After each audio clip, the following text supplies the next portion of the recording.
Well, thank you for Shiloh. Thank you for the narrow way. Thank you for all things, good and bad.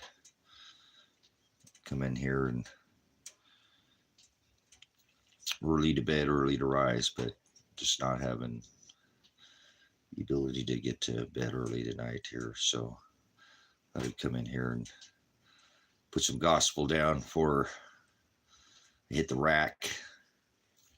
And I'm supposed to share it, be charitable with the light, be a worker of light,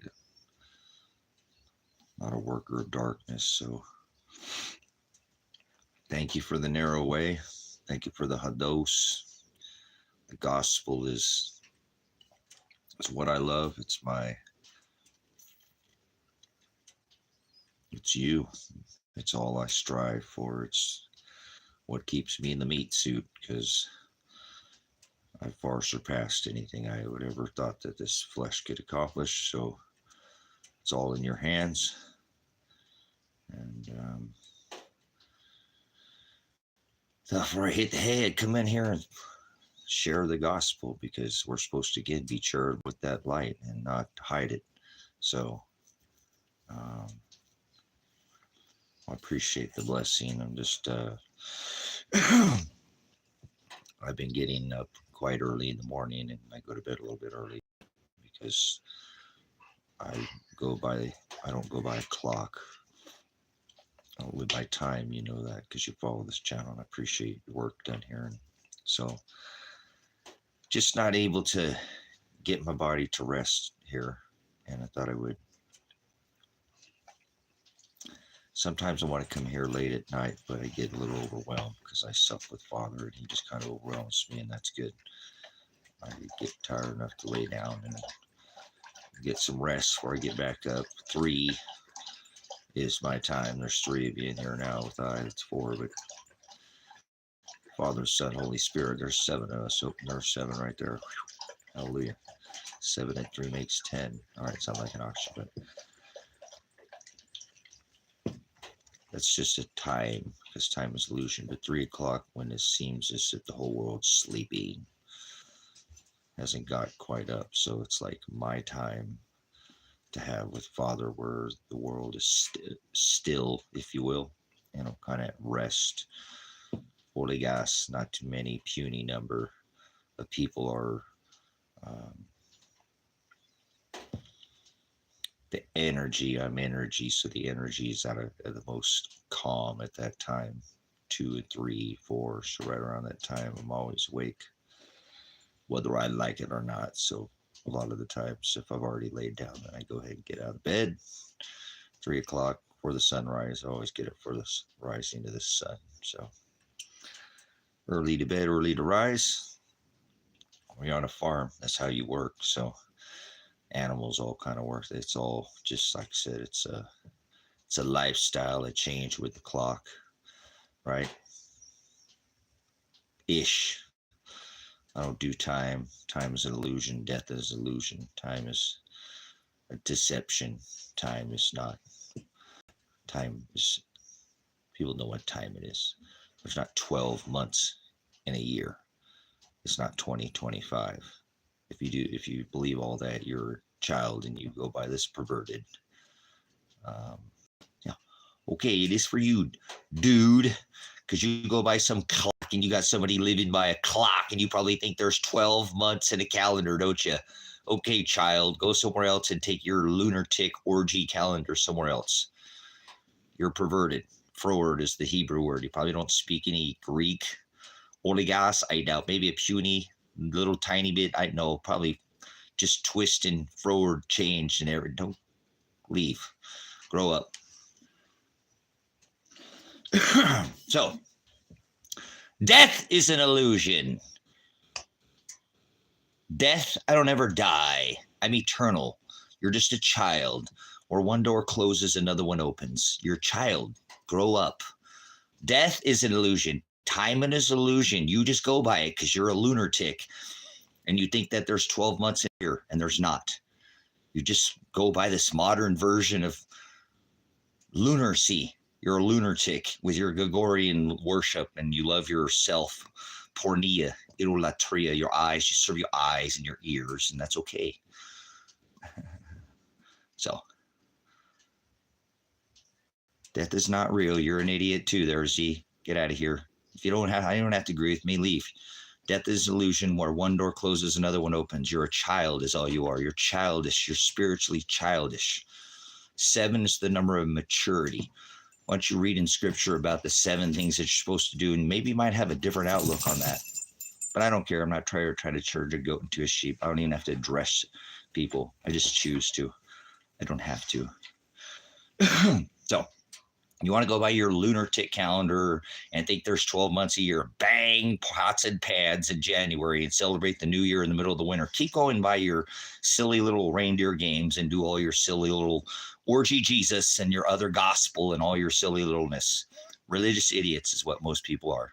No definition, nothing, no definition. Translators. So you're not going to compete with transliteration. It's not a competition. It's transliteration.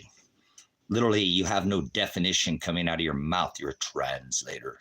I know you think believe is a thought in your head. I believe in myself. Guess what? Z, believe is not a thought in your head. Oops, might want to rethink that one, huh? You can't think of belief. Bye-bye, Z. You can't compete in here. I don't believe yourself. You're a work of darkness. Self, pornea, is the Greek word, idolatria. To serve your eyes, yourself. You can leave now. I'll just get you out of here. See you later there. Service to self. You love yourself. It says the end of days, their agape will be pornea. Pornea. You know what that means? They don't speak no Greek. None. Kind of reminds me of a joke my father used to tell me. Well, he wasn't my father. He was my dad. My father's not in the sky. But my dad said, you know what kind of meat priests eat on Sunday? None. So don't you worry about it. Don't come back. I won't have none of that. None. Get it? 0.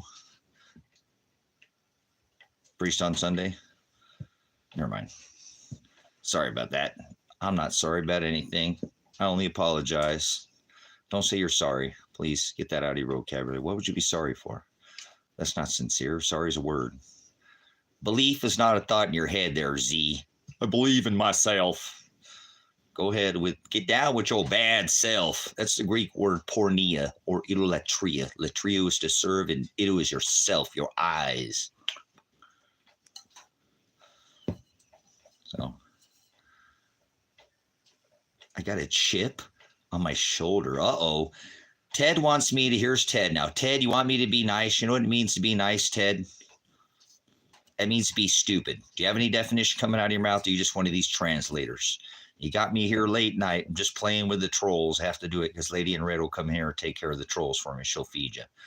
I'm sure sooner or later, Shaquilla knows how to feed the trolls, but we feed people like you like to troll.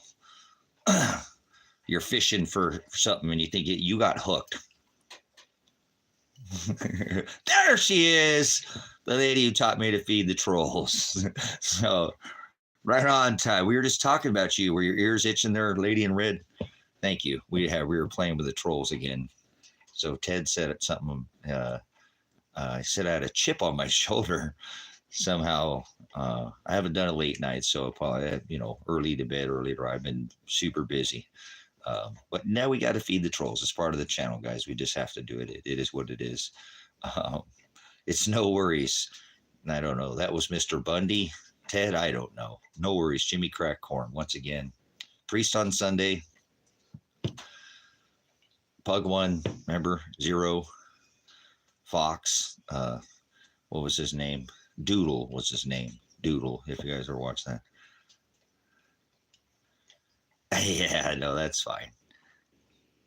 I brought you some lollipops. Here, suck on this, you lollipop Christians.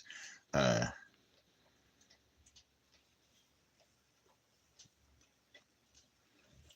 moved out of the city. Well, good, yes. Get out of the city. Good stuff. Broad is the way that leads to the wide gate, that leads to the place of no knowledge, no busos, no bathos. So, yes, notice all these big cities that have a Broadway and a wide, there's a wide, like the San Francisco gate, right? The wide gate, and the New York Tower, 58-story Babylonian Manhattan Tower. I didn't drink all my coffee. I didn't have very much, so but I heated up my coffee from this morning. I'm off the creamer again. Don't want that creamer's too good. So,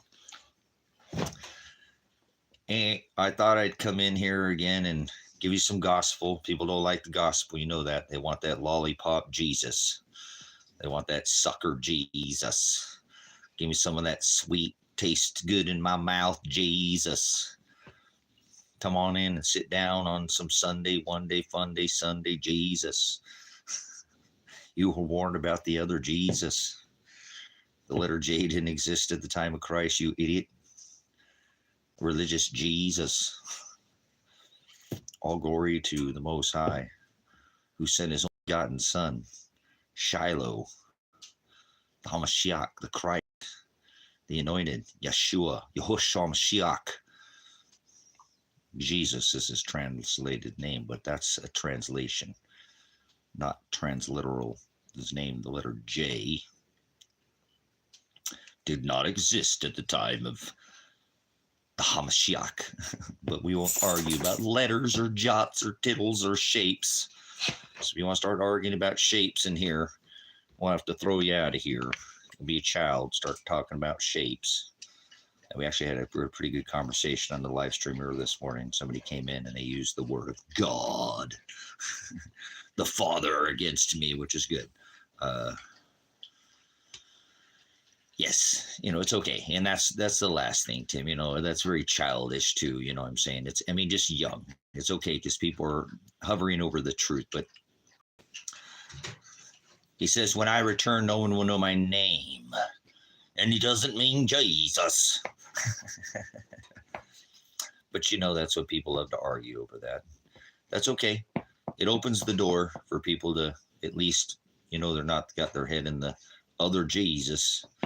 They're paying attention to something. But then they come in and go, well, his name is Yahuwah, Yahushua HaMashiach, and that has meaning. But Hebrews didn't have A, E, I, O's, or U's.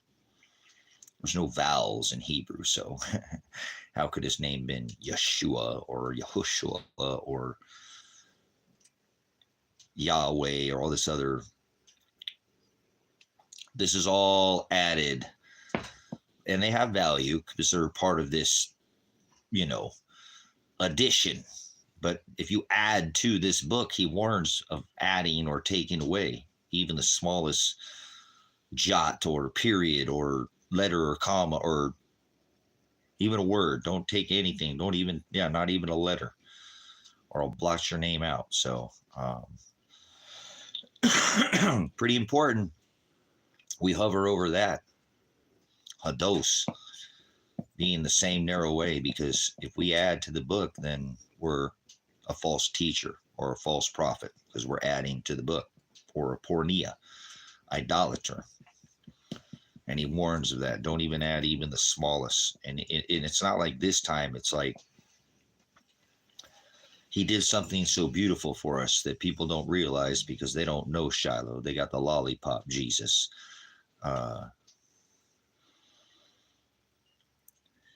Remember, he comes through suffering. He comes through a long walk, through salvation, through redemption. He comes through endurance. He's not this one day, fun day, sit on a church pew and my friends see me go to church. He don't dwell in temples made by hands. He fulfilled all the laws of flesh, all the rituals, all the celebrations, all the customs. He became the sacrificial lamb. He hung on a tree. He became the literal contract in blood, in flesh, fulfilling not a broken bone in his body, fulfilling his own prophecy of, yes, the unblemished sacrificial lamb, the fulfilling of the destruction, his prophecy of no stone left upon another, the destruction of the physical temple. Now he reigns within our own house. Our temple is within us. Christ in you, brothers and sisters. The Hamashiach, the Most High, is inside of us. The law is blotted out in stone, and now it's written. Those laws, physical, are blotted out. He paid all the physical law price in blood and flesh as they striped his body, ripped his beard from his face, shoved a crown of thorns into his skull, put nails in his hands and feet, hung him from a tree, stretched him back on a stretching machine. It was a torture machine. What they did to him was unbelievable. The price he paid for all flesh to be fulfilled under this covenant. Not everybody. Yes, it was very. That was, the Romans were masters at torture. Absolute masters at torture. And they tortured the Hamashiach. Ripped his beard out of his face. I never hear pastors talking about that. So, you're going to tell me where it was at? Come here and teach the teacher there, child. Do you know where the Garden of Eden is at?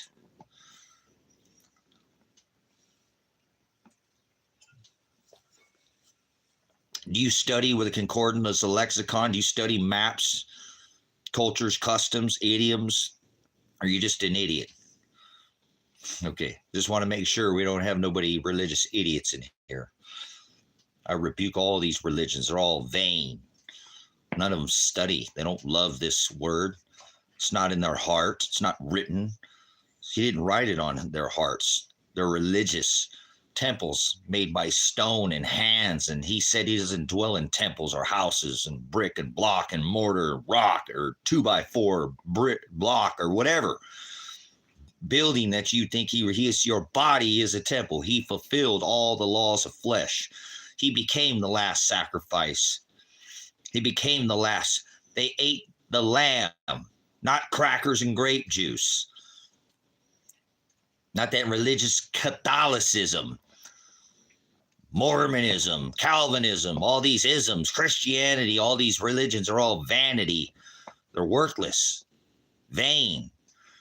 Father calls that out through Hamashiach, through Jeremiah. Remember the one he said, I knew you before you were in the womb. I set you aside as my prophet. Christ fulfilled all the laws of prophecy. All prophecy was fulfilled. There's not one prophet who walks this rock today. Any man who calls himself a prophet is a blasphemous heathen, a swine.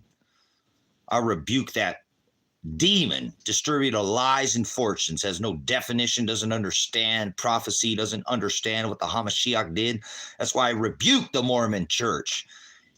There's that other Jesus, one of them he warned you of many. Church of Latter-day Saints, that is modern Masons. Oh, they'll say I'm in the secret chambers. There you go, right there. He told you right to your face. And there they are today. Prophecy was all fulfilled when he hung on a tree, brothers and sisters. Everything he fulfilled that day. Everything he fulfilled that day. Do you understand what he did? Then he blotted it out, and with that beard blood, he wrote it with that blood and sprinkled it on fleshy tables of our hearts. So now our temple is the house. Our body is that temple. It's not a physical temple. He used to visit one day a year. Now he's with us every single day of the year, 365 days a year. Do you realize what he did? What he fulfilled?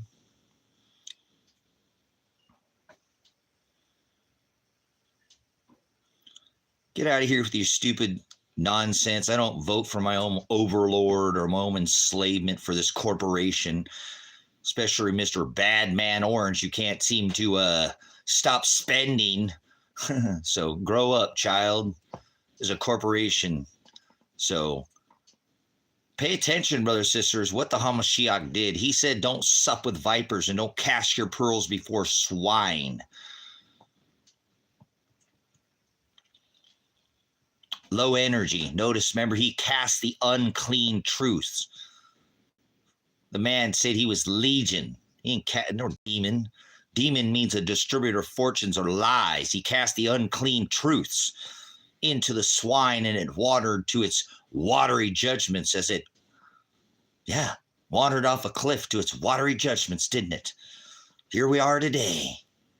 Same set of parables, isn't it? Low energy swine. Get it? Judgments. So, I hope you understand what he did. He fulfilled all the celebration, all the rituals, all the prophecy, all the laws of flesh, 613 statutes, commandments, Genesis, Exodus, Leviticus, Numbers, Deuteronomy. These was the Torah. This was the law. And he fulfilled all this law of flesh, the law of prophecy, celebration. He became the Last Supper. Get it? They ate the lamb. They didn't physically eat his body, I said, not crackers and grape juice, this Horcus Corpus. Catholicism, eat my body. That's the orgy, sex, king of the Yule wheel worship. Touch your kids, eat your kids. Tammuz, the son of Satan, the one who married his mom. They had sex like rabbits.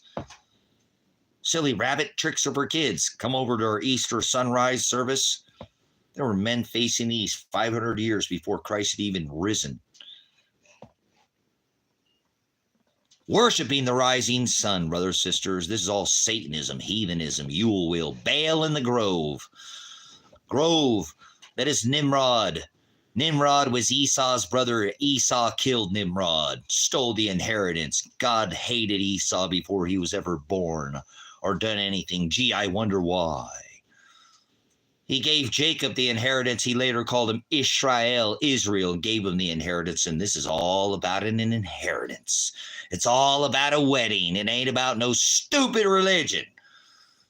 He said twice, because he always declares there were two thieves that hung next to him that day, didn't he? You will be with my Father in heaven, and heaven is not in the sky. Christ in you, brothers and sisters. Heaven is within. Christ within you. Your body is a temple. He's here with you now. He'll never leave you. Where there are two, the Father, the Son, the Holy Spirit, or three, gathered in my Agape, my Shem. See? He used to visit one day a year. Now he's inside of you. The law is not written on stone, tablets, in a book. It's written on your heart. He said, seek and you shall find. Ask and you shall receive. Knock. Hello? Is there anybody out there? Yeah, knock. And I will come sup. He said, don't sup with vipers, brothers, sisters. I will come sup with you. Sup is the bread. As I tell you to take up your cross through Matthew, he said, who shall ever come after me? Let them deny themselves. He said through Luke, whoever shall ever be my disciple. Matthew, who shall ever come after me? Let them deny themselves daily. Take up your cross daily and follow after me daily. Can't set it down. He said, endure to the end if you want to be saved. I will pick you up. I will carry you. I will lift you to the ending point from beginning, and I will heal you. Sozo, salvation. No definition, brothers, sisters. Just a bunch of religious idiots. It's all about an inheritance. It's all about a wedding. Remember, he so loved Jacob, and he hated Esau before either one were either born or done anything on this earth. Prognosko is the Greek word. He had foreknowledge of. He created everything from the foundation of the world. We're only seeing an unwinding of his writing. You're not doing it. You didn't get saved. You can't be saved. You can't accept Christ. That's all religious idiocracy. No such thing as water baptism. No celebration. It was all fulfilled. Don't you understand what he did? You start doing these things that he did to fulfill all these celebrations and rituals and prophecy and all these things, and you think that this is modern. You blot out what he did, and you will blot yourself out of that book. That he sends his messengers, his angelos, messengers. That's the Greek word. Angel and messenger mean the same thing. An angel doesn't have wings. An angel isn't in the sky. Angels are not aliens. God didn't create one single alien. Show me in Scripture where it said God created one alien. It gets hard to watch this nonsense, brothers and sisters. These people are not in the Word. So they're going to fall for these worldly eyes and idols and these things of this dirt. You just watch. We're literally days away now. I could feel it in my bones. And it's not prophecy. They put this out in television. They've been putting it out in their white papers as long as I've been studying. There was going to come a day. And this day is it's almost upon us, brother and sister. I hope you're ready. So you will not be deceived by these eyes, and you will fall into the word and not this world of these worldly things that are not in Scripture. But 99% of the world thinks that heaven is in the sky and God is in the sky. It's just going to be so easy to pull off. Everybody around you is going to call you crazy. Once again, here we go. Just like Noah, the whole world's running off a cliff. And you're the only one going in the opposite direction, going the other way against the grain. Welcome being the black sheep. They're going to tell you you're crazy. You know that? Noah was crazy. He was a conspiracy theorist up until the day of the flood, wasn't he? And then it rained. Watery judgments, brother. This time it'll be fire. As is above, so is below. Judgments are coming from all, for everyone. On earth, it's not below your feet. That's the ruled as it is in heaven. That's not above your head. That is the ruling class. That's how easy it is going to fool this world. 99% of this world thinks that heaven is above their head. Christ in you, brothers and sisters. Heaven is within. The word is treasure, isn't it? It is. It's my treasure. He is my prize.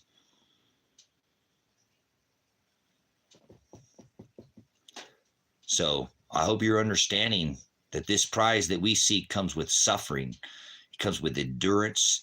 It comes as a race. It's a long, long race to the end. And we have to endure if we want to be saved. No such thing as being saved. He will redeem his bride. This is all about a wedding. It's all about a wedding. It's all about an inheritance. He so loved Jacob, who he later called Israel, and he gave the inheritance. Israel. And now there's going to be another wedding because he divorced his bride that very day when he hung on that tree, fulfilling all the prophecies that I just spoke of. If you take that away from him, you rip him down, you're going to go stand before the Father where the wages of sin is death. Just one, brothers and sisters, and we've all committed iniquity, sin. We're all been off the mark. We all lack in character. We've all sinned. We've all fell short. So I hope you understand how beautiful it is to have this covering. This mediator that will stand before you for your sins. Because none of us are without sin. Oh, wait, Mr. Trump says he can't sin, remember? He also warns of peace. So I warn you, brothers and sisters, man, that stupid tag in my shirt. There's no peace coming. That's not what this is about. That's why I consistently keep on this subject, because peace is not part of the process of the book of Revelation. It is sorrows that is to come. A wave of intensity, increasing of intensity, like a woman in labor, or her increase. Oh, they might pull back for a minute, but you know they're going to come back even stronger. Don't let it lull you to sleep. Waves of intensity, brothers and sisters. You're going to get rocked by the boat to sleep. Operation Love Boat. I've been telling you, Operation Popeye. I don't get it always right, brothers and sisters, exactly. Just like my water thing, but I didn't get a water event wrong on the East Coast. We had the largest water event ever in recorded history. Remember? Hurricane Helene. There's people freezing their you-know-what off right now on one side of the United States, united, right? And dying by fire, heat on the other. Interesting, huh? They're fire and ice rituals, brothers and sisters. They're already started these things long ago. You're going to see something that if you're not in the Word, brothers and sisters, your eyes are going to deceive you, and they'll be so incredibly unbelievable that you'll fall for it. You will. You'll give your mark unto this new system. This new system is this future. Yeah, we got time. We ain't there yet. This whole end of the world stuff, I'm tired of these people thinking that every event that happens in Scripture is going to be the end of the world. Nobody knows the day or the hour. He said there would be signs in the stars, sun, and moon, though, brothers and sisters. And as a celestial, magi, I'm not afraid to say that. I've declared that only oligos, some things stand alone. Celestial markers in the firmament above your head that have been missed. But it doesn't stop. It continues. Like a trek through the stars, if you will. A march in time. Day after day, night after night. You don't need a clock to tell time, brothers and sisters. Just because a hand points at a number doesn't mean that's the time. Times change. Notice there's not always the same amount of day, not always the same amount of night. I told you, time is an illusion, brothers and sisters. You've been deceived. No such thing as time. No such thing as death. The sooner you might figure that out, the sooner you might be able to stop holding on to this flesh so much. We're all eternal, brothers and sisters. It just matters where you go after this death. Pretty important time to be here in this time and place and space as we walk this rock, to see these celestial markers above our head that Christ, the Hamashiach, spoke about thousands, over 2,600 years ago, come to pass, fruition, celestial firmament above your head. And the days that you walk this rock, you should revel in that. You should be on your face, reveling in these celestial markers. I know I do. I mark my whole body with them.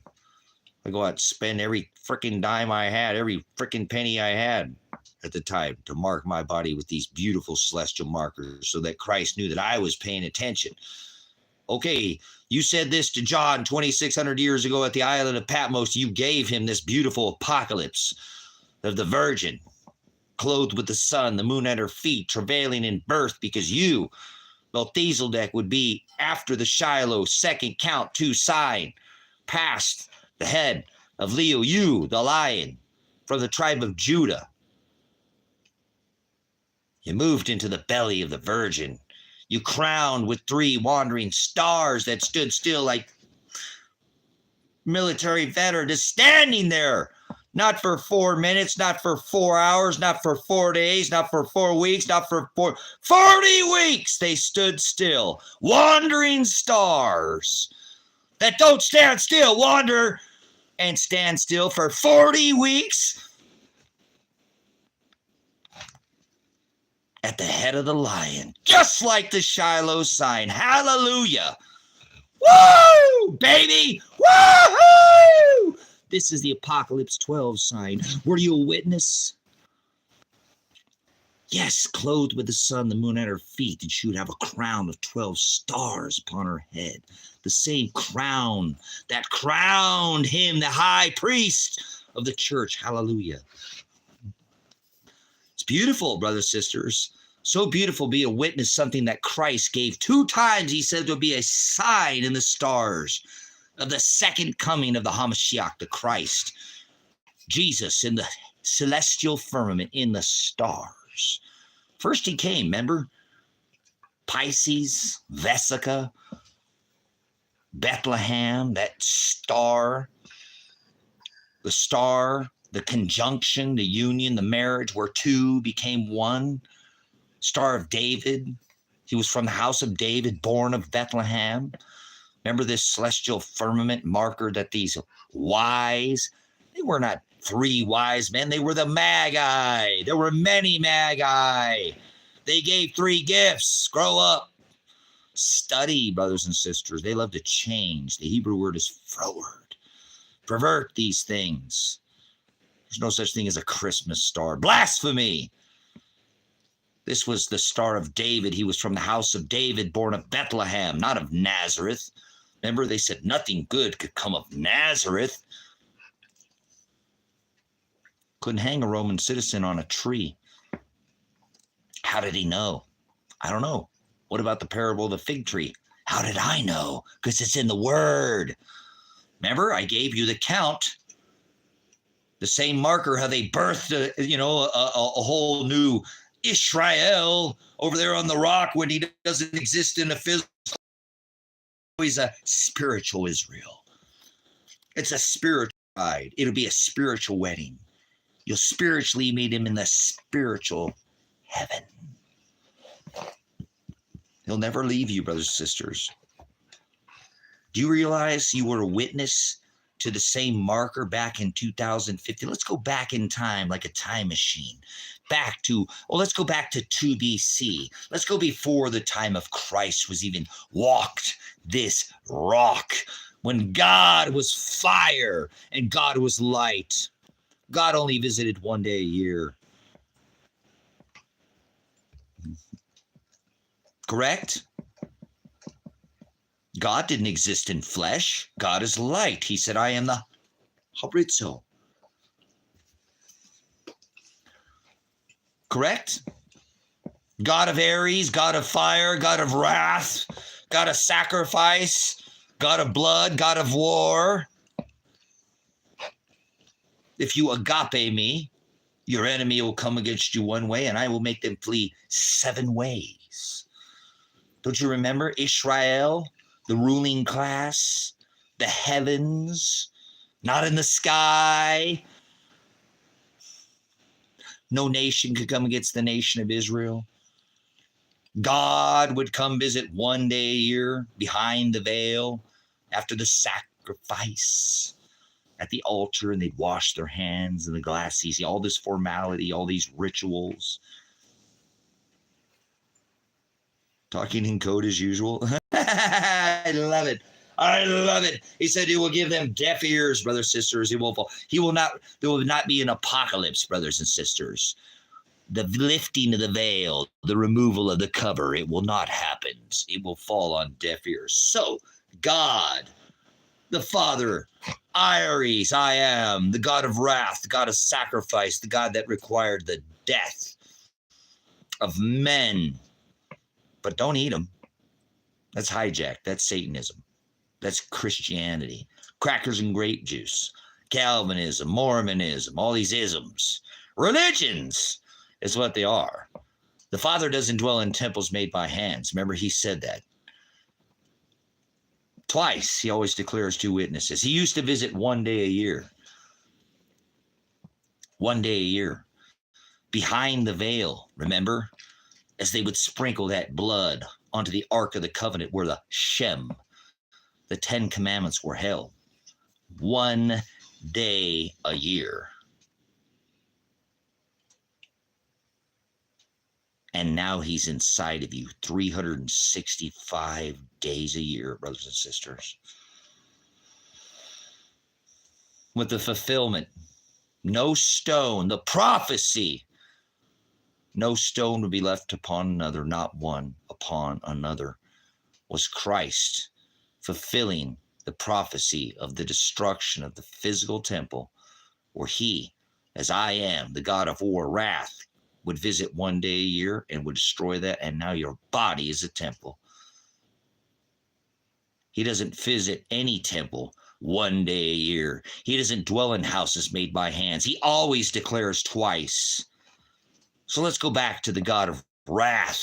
I am. Eye for an eye, tooth for a tooth. Yeah, if somebody under that Old Testament, somebody came and killed your brother, you could go sneak into his house at night and kill his brother. It was eye for an eye and tooth for a tooth. This was the old law, physical. But we're not under the physical law anymore. He fulfilled it. Now he said, let vengeance be mine, saith the Lord. Do not avenge yourselves. Meek, not weak. He didn't say you couldn't protect yourself, but you're not supposed to go after somebody else, brothers and sisters. That's why I know Israel over there in the desert isn't Israel that it's talking about in the book of Revelation, those idiots. There's no physical Israel anymore. It's a spiritual Israel. It's a spiritual temple. Your body is a temple, but he's inside of you, and that is spirit, not in a physical form, brothers and sisters. Father, I am, never existed in physical form. He is light, undefiled, pure light. He sent the only begotten Son. David called him the Lamb of God. Aries the Ram. He said before Abraham was, I am. See, he had to birth a flesh vessel. He didn't exist in flesh. Like he had to birth a union between the morning and the king. Star to birth an age of fire to water in a flesh vessel. I love that so much. He birthed in the firmament an age at the birth of Christ. Not only did he birth a flesh vessel, and people want to say this is religion, huh? And he birthed a flesh body because he didn't exist. Yes, this is the birth of the Hamashiach in the firmament from fire to water. Pisces, Vesica Pisces, the union, the whole, the two, one. Star of David. He was from the house of David. He was the lion. He sprang Shiloh. The scepter shall not depart from Judah. He was the lion from the tribe of Judah. Shiloh, Leo the lion. This was the second sign that the Magi saw. This is why this is so important to me, brothers and sisters. This is so beautiful to understand that we went from an age of fire to water at the birth of the Hamashiach. Not only was he birthed, but it birthed an age. The whole brand new celestial age.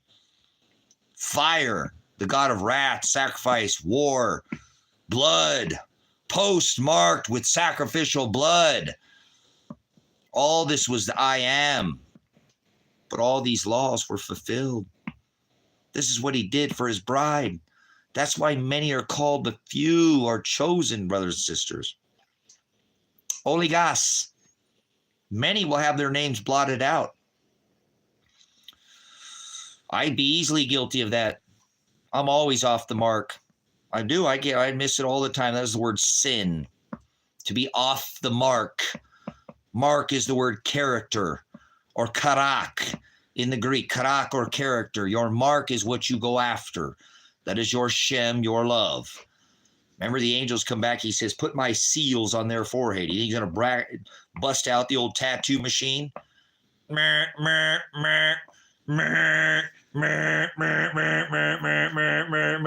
you're not supposed to mark your body, Tracy. You're not supposed to cut your body. I know. That's a law of flesh. I'm not under that anymore, you silly rabbit. Stop quoting Old Testament to me. I'm not under any law of flesh. It's not what goes in a man. Because the Most High, he don't dwell in temples or bodies, houses made by what? Oh, hands. Brothers and sisters, that's what's so beautiful about when he birthed that flesh vessel. He started this prophecy of fulfilling all the laws of flesh. No stone left upon another. Taking over as the mediator. The scepter shall not depart from Judah. Leo, he was the lion from the tribe of Judah. He sprang out of Judah. He was from the house of David. Born as David was born in Bethlehem, so was Christ. So I know who Christ, the Mashiach, which Jesus I'm speaking of, teaching, not this other one Paul spoke. They will come teaching another gospel. And this is some late night gospel for you. And another Jesus. He himself said there'll be many will come in my name, my Shem, my Agape, with their own version, saying they are Jesus, saying they are Christ. They shall be deceived. They'll say, I'm in the desert. Oh, was it that the Jehovah's Witnesses? Some 900-foot Christ out in the desert. They'll say, I'm in the secret chambers. Oh, let's talk about the Mormons, huh? The fake Masons. Masons, brothers and sisters, Masonic church. Another one of these vanity churches, all of them. Vain, worthless. He doesn't dwell in temples made by hands. Do you realize what he did when he destroyed and filled the no stone left upon another? He fulfilled the actual physical temple, the law of the physical temple where he dwelled. One day a year he would visit behind the veil after sacrifice, after a ritual of blood, where the high priest Aaron would outside at the altar would have a sacrifice the lamb. They would bring that blood inside, not before they'd wash their hands in the glassy sea, prepare themselves, come in through enter into the temple. The only people who could enter into the temple were the Jews. How come this is not taught? Because they don't want people to know this. The Old Testament, it only applied to two houses. Aaron, one begotten, one family branch. You got a cousin or something, like one branch, which was the Levites. This is where we get the Levitical law. These were all the laws of the Old Testament come from. The Sabbatical law, the Levitical law, all these dietary laws. These applied to two houses, the Jews. High priest Aaron and the Levites. Otherwise, you were a Gentile. You could not even enter into the temple. They'd throw you out of there. You couldn't even get through the doors. No way. You couldn't even get up to the front door. You were a Gentile. You were a vessel wrath fitted for destruction from the foundation of the world. You'd go to hell. That's just the Old Testament. That is the God of I am. War, sacrifice, where the wages of sin was death. He only loved two houses. We didn't have salvation. We didn't have grace. We didn't have mercy. We didn't have redemption. We were not saved by redemption. We were not saved by faith. It was our works, and under our works, the wages of sin was death. One.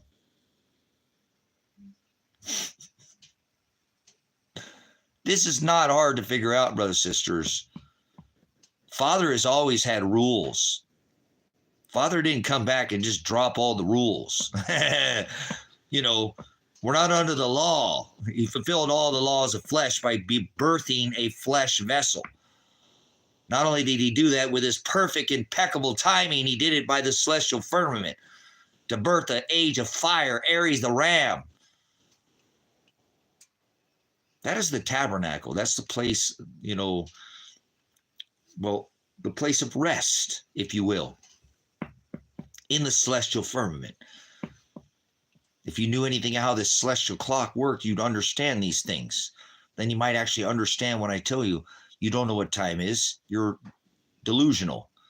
You're not paying attention to that pole and North Star up there. It's like a fine Swiss watch, the most finest watch ever made. It's perfect in timing.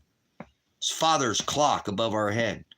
13 months, brothers and sisters. Where the hell do you get 12 months from? What? So that's what I'm saying. That's what these people are so far from the aletheia. 52 weeks in a year? No, that's not. What in the hell are you talking about? 2025? Grow up. It's not 2025. Why do these people say this? Because they're childish. And they allow this to happen over and over in their world, and they don't speak up about it, and they're not the disciples of Christ. They don't walk and show this perversion to others. And it says right there in Scripture that the devil will be able to change times. This is so easy to show people. And yet, day after day, people celebrate birth when we're not supposed to celebrate anything. Not even one single day, because that's what he fulfilled.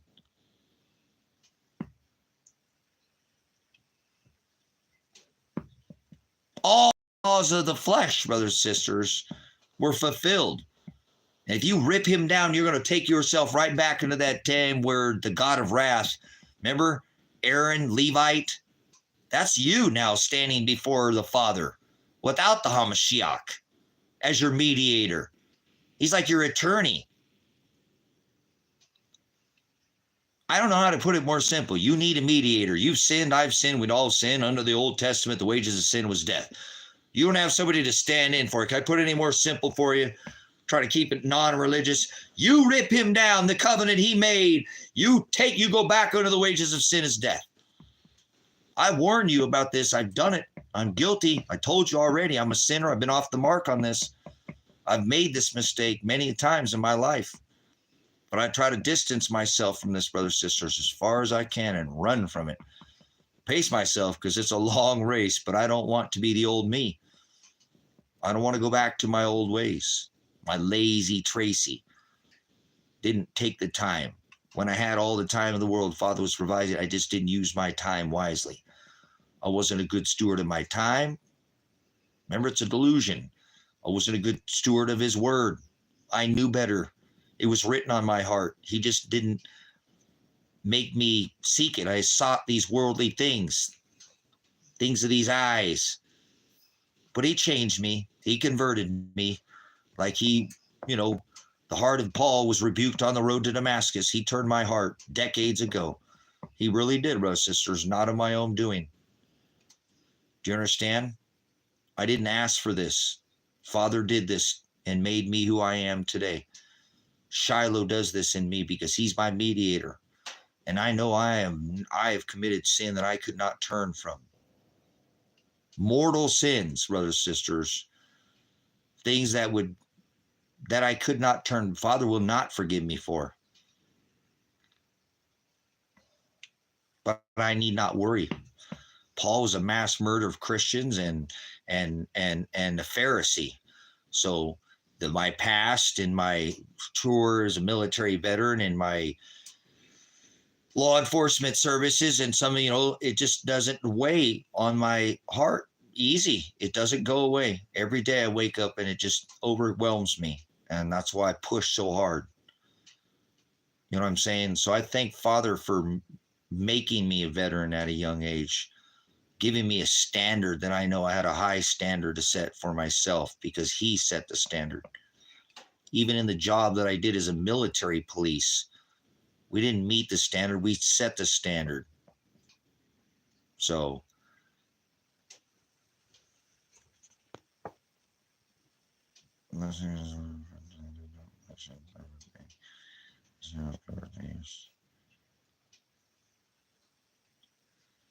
yes, thank you so much, Lovejoy. I appreciate you taking the new year and spending that time set apart from your family. I shared that testimony. I do appreciate it. That really touched my heart. That's continuously filled with wickedness. That our live stream on the Gregorian January 1st calendar. I appreciate. If you guys weren't here, if I can, I'm just going to share it anyways. I'm sure you're fine. I don't want to. Lovejoy was here on the live stream. I did a January 1st, and they had set themselves apart. They were on the live stream. Everybody's in doing the whole yay, New Year's crap. And Lovejoy was here with us in the live stream. And it was a beautiful testimony that we will be in prison. You know what I'm saying? We'd be in prison. In prison, do you understand? By our own family members. And that's exactly what was happening to Lovejoy. Because everybody in there was having a good old time. And Lovejoy was in the backyard, if I'm not mistaken, just not wanting to even be a part of it. Just kind of sometimes we get pulled along in some of these things. And sometimes we have to push a little harder. But I believe that's already what Lovejoy's been doing. So it was such a cool testimony to have Lovejoy come in here on January 1st and say, look, I got to admit, I'm at one of these parties, but I'm not doing it. Everybody's inside and I'm out here. So thank you for coming in and giving us your testimony of that. It was very touching. And it makes me feel like when he says that we were supposed to be in prison, you were in prison away from your family in your own household, a man's enemies to be the one of his own household, and you happen to be the enemy. Matthew 10:34-39. Keep reading it, Lovejoy. Please keep reading Matthew 10:34-39. It'll keep you going. Please keep reading it. Keep reading it. I keep pushing this on you guys like a pushy car salesman with Jesus, but please read the backbone of High Desert Faith and Truth Ministries, formerly Predestined for Light, Matthew 10:34-39. It will give your life purpose. A man's enemies to be the one of his own household. When you're the enemy, you get in prison. And on January 1st of 2025, Lovejoy was at a party with somebody who I don't think they wanted to be. And instead of participating in the party, they shared their testimony that they were outside and everybody was inside, woo, and they were all alone, imprisoned, and by their own family. Thank you for the blessing. It'll never leave me, Lovejoy, what you gave to this ministry. Thank you so much for your testimony, and thank you again for sharing more, that you just keep setting yourself further and further apart from your family and your friends. Theolobo, what I keep teaching. Theolobo is the noun, the Greek noun, to be pushed from both sides, hated by your friends because you're and your family because you don't go along and do the thing, your coworkers, you don't do the party thing, you won't bring the gifts to the party. And why are you such a Scrooge? Why don't you celebrate any of these things like everybody else? What do you mean you don't do Halloween? What do you mean you don't do birthdays? What do you mean Martin Luther King Day? What do you mean we're not supposed to celebrate anything? What's wrong with you? What religion are you? Oh, you're a Jehovah's Witness. Oh, you're a Catholic. Oh, you're a Mormon. Oh, you're a Presbyterian. Oh, you're a Protestant. You're like, no, I'm not any of those. I'm not any of those. I don't do none of that. So I want to again thank you so much for Lovejoy to share the testimony that on the first of this Gregorian calendar, New Year's calendar. I don't know how they ended up there. It doesn't matter. They were there. It is what it is. I'm sure if they could have avoided, I just, what a beautiful testimony. And this channel will forever be gifted by your willingness to come forward and share your struggle, your pain that night, and how you were being in prison. And I appreciate you letting me continue, because honestly, you haven't been in the channel, but I've continued to share that testimony at night. So continue to do that. And that set apart, that theolobo, is a process like this, Lovejoy, like I keep teaching you.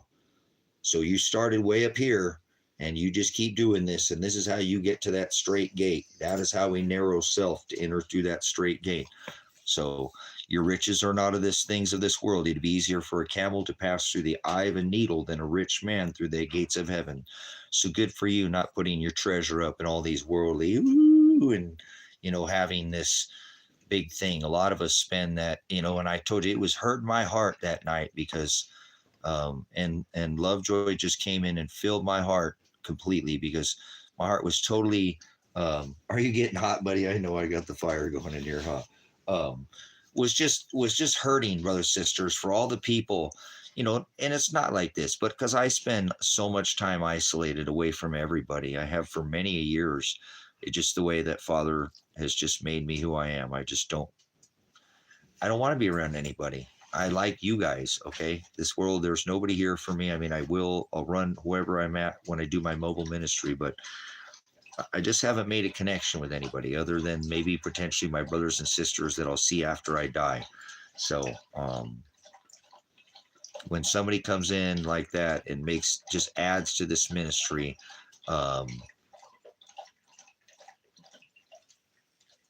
that's good. No, that's good though. Keep doing that, Lovejoy. Keep doing that. Keep doing less of this and more of that, whatever you're doing. I like that. I like that. Thank you. Good testimony. That's good. That's a good thing. Keep walking away from this. Less and less YouTube. Yes, less and less YouTube. Okay. Keep doing that, Lovejoy. You're on that narrow path. I can see it by your fruit. So keep producing that fruit. And thank you again, because my heart that night was filled with such sorrow for people who are very alone, because the whole idea of having somebody to kiss and hold on New Year's and the big smooch and,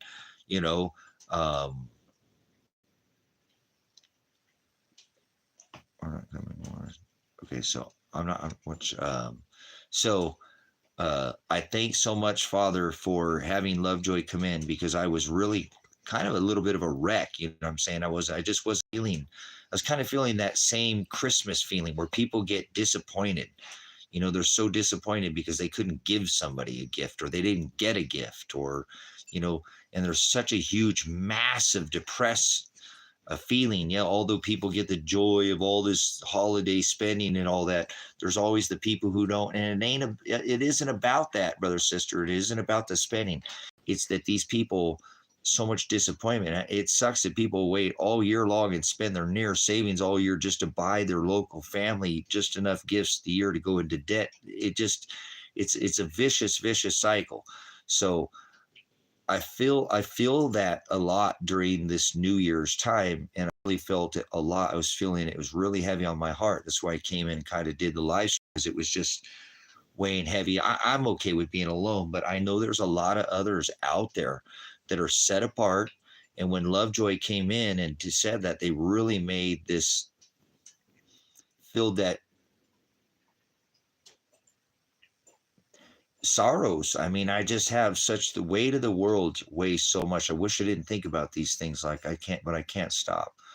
So as I'm feeling all these people who are alone, and it's so hard because I know Father, and it's so hard because I need to trust Father and his timing more. Like, what's so hard for me, brothers and sisters, is I know there's so many people that want to be with somebody else. You know what I'm saying? And it's not like, oh, I need somebody else in my life. They're mature enough to be alone and are happy alone. Like, I don't need to be with nobody makes me complete. Father and Shiloh make me complete. A woman adds to me. You know, if I have some in my life, they add to me, and I'd like to add to them, but they don't complete me. You know what I'm saying? I'm not completed by a woman in my life. I don't need a woman in my life to be whole. You know what I'm saying? They add to who I am. I'll add to them, they add to me. Father makes me whole. Shiloh makes me whole. I'm happy without. I'm happy with. I'm happy. Sometimes I get lonesome because I'm isolated, and it doesn't mean that I need to have fellowship, or a woman. I lack fellowship with my other brothers and sisters, you know, and just other flesh. It doesn't have to be a wife, but either way, I know that during the new year, that's such a huge thing that so many people really get pushed to, well, it's New Year's and I don't have anybody to be with to smooch tonight, to ring in the New Year's with. You know what I'm saying? Does that make sense? There's so much of that. I felt everybody's lonesome heart, like during this time. I feel all that on my heart, brothers and sisters. Does that make sense to you, how my heart works? I can't stop this, brothers. That's why I became a veteran. That's why, you know, just so many things I didn't want to do, but my heart, which is stupid. You shouldn't use your heart. The heart is continuously filled with wickedness. That's why he tells us. I wish I would have known that and read through it. And I did. I just didn't. It didn't ring. So during the New Year's, you know, during that time, you feel that lead up, you know, that night where people feel so alone. And again, and I don't get mad at Father at this, but I just don't. And that's why he's going to really be hard on me. I know he will. He's not going to, you know, Shiloh is going to really, I'm going to have some answering to pay for with this timing thing, because it's like, how is it there's all these people that are so alone during New Year's and they don't get to be there, because there's so many people who want the same exact things or very similar things. But Father's not ready.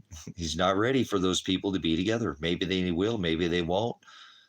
Who knows? And so that's the beautiful thing. But that's the way my mind works, just so you know. I can't help, you know, I go to that side too. Not only am I lonely, you know, in my, you know, feelings, not myself, that just, I'm out here and I want others. I hope there's others that feel like me. And that's why I came on that night. And I'm like, I know there's other brothers and sisters that feel the way I do. You know what I'm saying? That know that during that time, there's a lot of people that are very lonesome, and they really, they put themselves in a position where they shouldn't even be feeling like that. They shouldn't even be thinking about the new year, let alone getting their heart, you know, in the mindset they need to have somebody to smooch that night to ring in the New Year's with. And if they don't, that there's some less of a person, you know, and this rings through your head, you know, when I'm just saying, and I know others, you know what I'm talking about. If you're or at least you'd think about these things like, are you less of a person? Why me, Father? People do this. They might have a talk with God too. Think about how many, just hear me out for a minute. I'm just kind of free thinking here too. Think how many people went to God at that moment. Oh, why am I alone, God? Why don't I have anybody? Why do all these other people?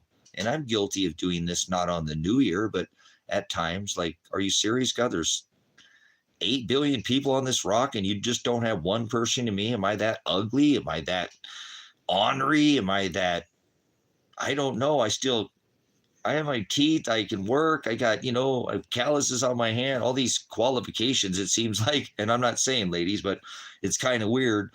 Both men and women, I think, have become very superficial on what our standards are for a partner to be matched, and Father does want us to be equally yoked, but it seems to me like in this day and age, and I'm not, please don't take this personal, ladies, but it seems like if a man doesn't have a perfect job, like, 6-figure income, and you can't show off his, wealth. And I'm not saying this, he's like a trophy. And if he has one missing tooth, or, maybe some of his hair's fallen out, or he didn't have a perfect education, if he has any flaws, nah, he's got to be a 10. He's got to look like a Chippendale. He's got to have the package. It's got to be long. He's got to be stamina. He's like this. And ladies, I'm just saying it. Just some of us, the way they've created this perfect image of the way we and that's not true, brothers and sisters. I'm just saying this is how the mindset works sometimes for people, right? Because you look and there's people that are perfectly compatible with all ethnicities, sizes, ages. It really is. It's that's what I'm saying. That's where my mind becomes very superficial in times like this, and I can't stand how these holidays do these celebrations, these rituals, and these customs get people in this mindset, to where people are like, man, I'm not worthy. Why does God not have somebody for me? And you start feeling like you get in this fight with God. You're like, this happens on New Year's, brothers and sisters. Please think about this. And that's why I just despise these holidays, because I was thinking I'm fine alone, but I'm thinking about all these people that are alone going, man, I'm not worthy of another body. Why me, God? Why? What's wrong with me? Why me? There's a woman for me. There's a man. There's a woman out there going, I've got all the qualifications, I thought I did. Am I that bad of a man? Am I that bad? And you really start questioning God. See what I'm saying? By putting it on yourself. And it's not, it's God's timing. So, or if you give it up and you don't allow it to happen in God's timing, and I've tried to do that, so to speak. I mean, that last woman I dated, it's been years now since we dated, but I just kind of pushed it, you know what I'm saying? A little bit like that. And it's not like that. I enjoyed all the time I had with her, but it wasn't of God. It wasn't God made. It wasn't made in his hands. It was, well, I think it was, because it wasn't bad. I'm just saying, or she just wasn't the one. We weren't equally yoked. So that's why it didn't last very long, and it just wasn't meant to be. And that's why I had no hard feelings at all. I was like, ooh, awesome. Rather sooner than later, because I thought I was enjoying myself. And in the next 100 years, well, yeah, I don't think we have 100 years. I don't even think we have 10 years before the whole world will completely, I don't even think by the same time this next year, you'll even recognize the rock that we live on. But kind of a bummer, guys, again, that there's all these holidays that come and go, and there's all this disappointment that leads. But I do think that the new year is one that really, really, really, and it's not even the new year. That's what's crazy. And the funny thing is, too, is people make all these resolutions, New Year's resolutions, which they show that they don't even keep most of the time, make all these, unreachable goals, shoot for the stars when they should be shooting for the moon before they ever go to Mars. They're a stinky muskrat. You know what I'm saying? It's, some of this stuff is,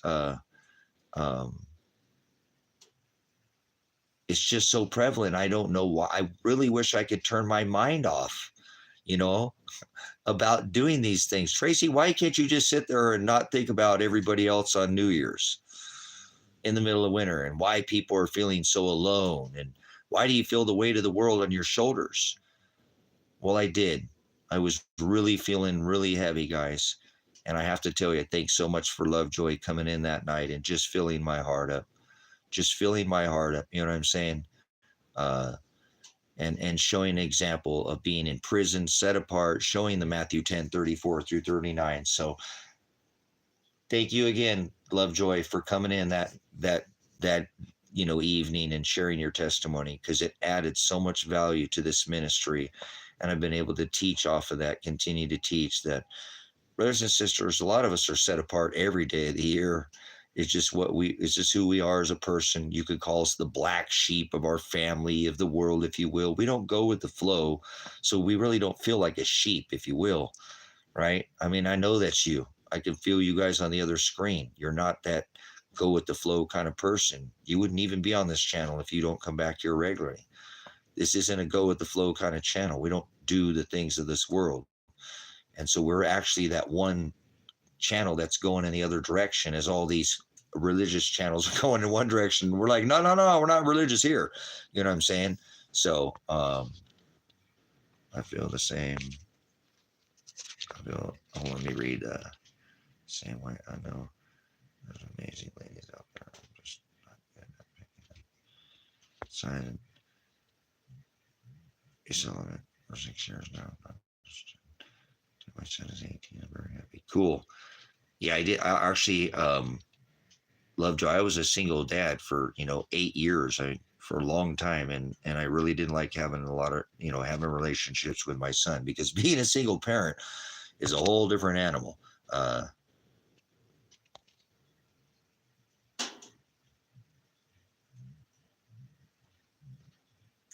Cool. So you're a single dad then, or you've had, yeah. So I was a single dad for 8 years, mom and dad, if you will. And it's not an easy job. When you do that, you really don't think about these other things. And if you do, it's really hard to include somebody in your life, because you don't want to just turn, it's not mom or something, or even dad, it works both ways. But I totally agree with you. So you better start preparing what you're going to do after he turns 18. Because it's really hard to make that change when all you know how to do is be, I don't know, maybe you're not, if you have, hopefully maybe you do co-parent, which is, you're not, in the same exact situation. But yeah, when the timing's right, I'm sure, like me, I'm not, like I said, I'm really truly happy that I don't have a spouse right now, because the hell that I've been through in these last 8 to 9 months, I would not want to have dragged. It's like my daughter's missing. My daughter is, I can't, I can only do so much to locate her at this time, but, or my son, I don't know where my son or my daughter are at. And so we don't stop taking care of our kids when they turn 18 too. So I had to figure out what I was going to do, but, we continue to take care of our kids, and we father them, or be mothers to them, even after they turn 18. So it's kind of, you got to figure out what you're going to do too, because I was so long a single parent. We think our kids are going to stay with us, but they leave. They cast off, and they leave the ship, and they take off and go on their own venture eventually, right? So, but I don't know how long yours is. But like I said, I know what it's like to be in your shoes as far as being that, and I know that's not an easy thing when you're parenting and you have a child. You don't want to.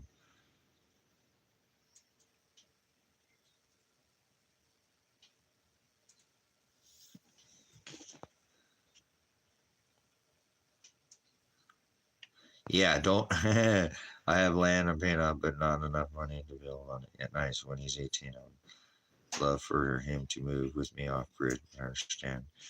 He has his own path to live. Yeah, just be careful of that. Be careful of that, Lovejoy, because I did that, Um, you know what I'm saying? That, yeah, you got both plans. You know, see, like me, remember my son was going to finally come out here and build with me on this.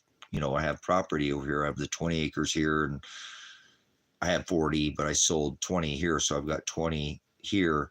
And then the 5 up the road, he was going to build on that 5 acres. And we were this close to having him do that with me. And then everything turned completely upside down, almost 9 months ago now. So it's good that you have a plan for both sides, that you know that he might not, and he probably won't. Like you said, he's probably the last thing, especially if he meets a lady or something, is he going to be interested with dad, if he's discovered some tail or some gotten a taste, he's probably going to want to fly the coop and go do his own thing and not hang out with dad all the time. But maybe he will. I think that's pretty cool. It took my son a long time, and it's probably my location more than anything. But I was this close to building a house with my son and my daughter, and so don't make any plans, because Father ripped that all away from me, and I'm the farthest from that now. And where I thought I was going to, and I don't want to like make you just enjoy all your time. Please, Lovejoy, now.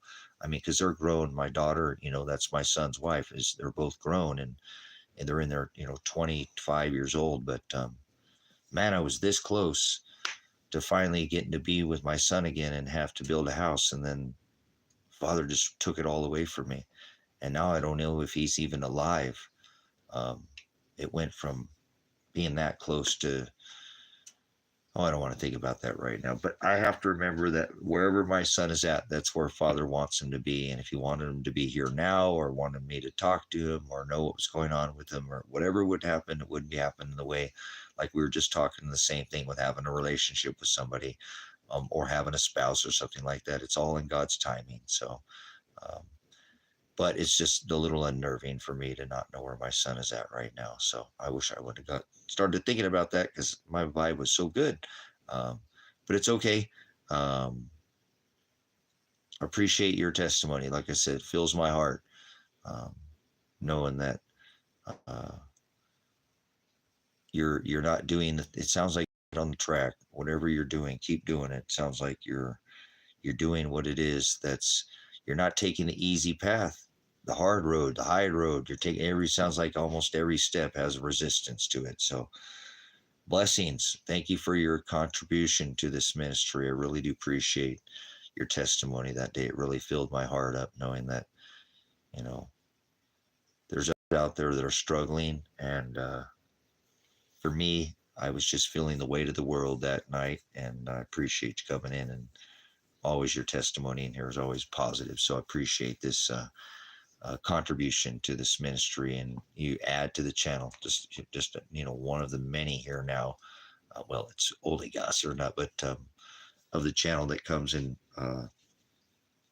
takes the time to leave personal things like that, which make this more than just, this isn't just it's not a religious channel. It's a fellowship channel that we're supposed to be doing exactly that, like leaning on our brothers and sisters for the word, so that we keep narrowing ourselves with the word. We're charitable with that. So when somebody comes in and does something, what you did, it, like I said, it helps to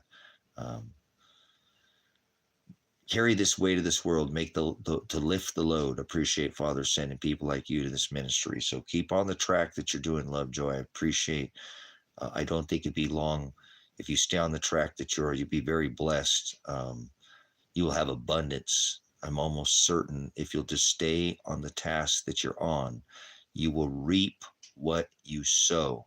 And if you've been sowing good seeds and doing that, it will grow like the mustard seed. It will grow to be the largest in the garden. So keep watering that seed, keep doing what you're doing, and it will, I'm certain of, the cream always rises to the top. So I'm sure whatever happens with my son, Father will provide now. If he's not here, good.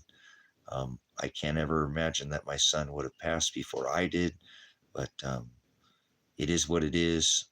Someday I'll know. I don't think I'll ever know, but all I can do is trust Father's timing and not question it. And when he wants it to come to fruition, there's nothing that I can do. I pushed so stinking hard in every single way that I could, and I have gotten nowhere. Not even, like I said, I was this close to building a house with him. We even went and picked up rocks and started gathering material for his house.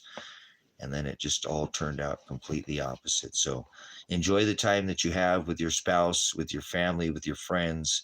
They could be here one day and gone the next, brother, sister. So, or you could just be kind of like me right now. Cool. That's awesome. Um,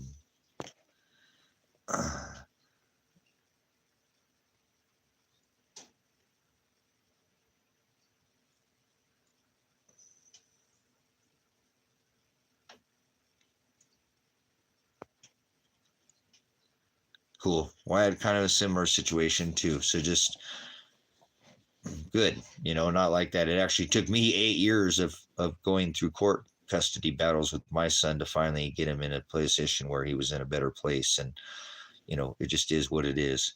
Um, it was a long, long legal battle for me in courts, 8 years in the court system, but it doesn't sound like you went through the same situation, but keep trugging along. It's not, please be careful with that too, because his mom ended up hurting him a couple of times after I kind of forced his relationship with his mom back on him because I wanted to be able to co-parent. You know what I'm saying? Um, so it's kind of weird too, because like something so strange. Um, I after not knowing where my son was at with this recent thing that went on, I can't go into too much, but I called his mom because I had no contact with him. I wasn't allowed to have any contact with him with all this stuff that's going on with him. And I don't think he had any contact with his wife. I didn't think none of us were allowed to contact each other with whatever happened. And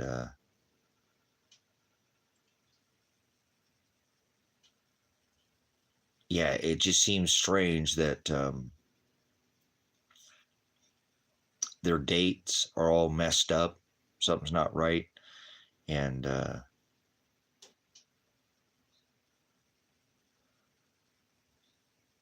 I don't know where he'd go or what he'd do or where it doesn't make any sense how he could just be gone, you know, uh, like that. So I called his mom, after this situation, and she returned my call. I really couldn't, and she didn't know where he's at. And then it was her, it was his brother that indulged probably more than anything about his location or what would his last known location that he was on a video game playing online. And then his video game went black, and then he just never came back up online again. So kind of just a strange setting. And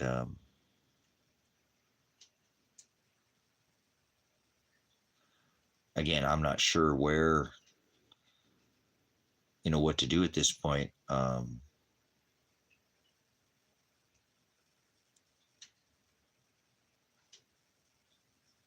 Yep, there you go. A lot of things happen to my son too, things that I don't. So be careful though, because like I said, when he went back in his mom's, things, it didn't work out, and it is what it is. It is what it is. That's a long time ago. He's 25 years old now, so I really don't care anything about that. So I tried to talk to her about that too. Some of the things she said, I can't believe some of the stuff you said. I said, I didn't say that. Was your son saying that, not me. Quit putting that on me, damn it. I'm tired of this. We're so far that we're freaking over a decade more from that time, and you're trying to blame it on me. Stop blaming it on me. You can't blame something on me that came out of his mouth. If it came out of his mouth and he said this was done to him, then that's him saying it, not me. It wasn't even in my care at the time. I was actually working, and he was in the care of his nana or grandma when he made the mention of these whatever things that happened to him, and it wasn't even me. So I got on her and said, stop it. We're so far from that. Stop trying. I'm not trying to be your enemy. This reminds me, you did that crap when I was way back then. Stop taking that out on me. If he said something, that's him saying it, not me. So, um, but I'm very concerned now because now his mom won't even call me back because I wanted to try to just maybe get an update, but she won't even, she just shut down on me again. So I don't know. I don't feel like she has any concern. Why didn't she call me and let me know he went missing? anything, nothing, never a call, anything about his whereabouts. And that's where he was at. He was over there where she was at in that area. And they'd even talk, but never, not one mention the whole time. And so um, I'm just a little bit concerned now because, even like on Facebook, not even looking at my messages, I've asked her to return my call. And so something's weird. Something's up with that. I need to let it go. But and I should probably get off here pretty soon, guys, and lay down because I'll be back up early. I've been getting up at, like I said, 3 a.m. And tomorrow's Sunday. Pretty excited about getting in to get the truck worked on, the truck that I purchased. And I actually was pricing a lift kit for it today. And it was a little more reasonably priced than I thought it was going to be. And so I just going to need to find somebody to put the kit on properly. And hopefully I won't spend too much on it. And I'm really looking forward to having that vehicle taken care of here soon so that I can get on the road.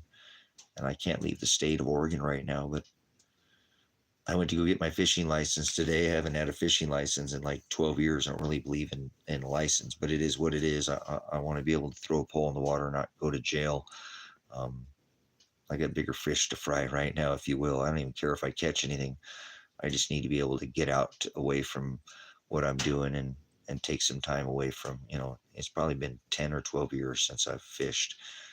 That's a long time. And so, yeah, I'm looking forward to getting this truck together. Yeah, you don't need a license to travel, BP, but it is what it is. Like I said, sometimes you got to give unto Caesar what is unto Caesar so you can get by. If I wasn't facing 4 felony, charges right now and a misdemeanor charge for interfering with a peace officer.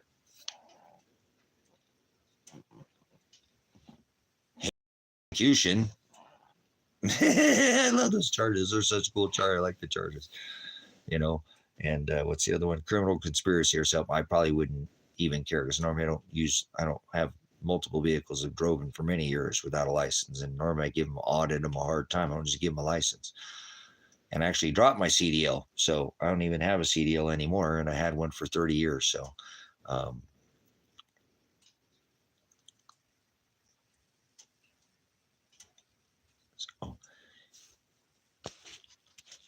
I figure how to get notifications when you go live. So I'll come over here and there must have been using how you remember all the best. Oh, Lovejoy, all glory to the Father, Lovejoy. This is Father made me this person who I am, and he just reveals what's on all our hearts. So Lovejoy, if you'll keep studying the gospel more and more, you'll find. I mean, I have 30 plus years of studying, but it's on your heart.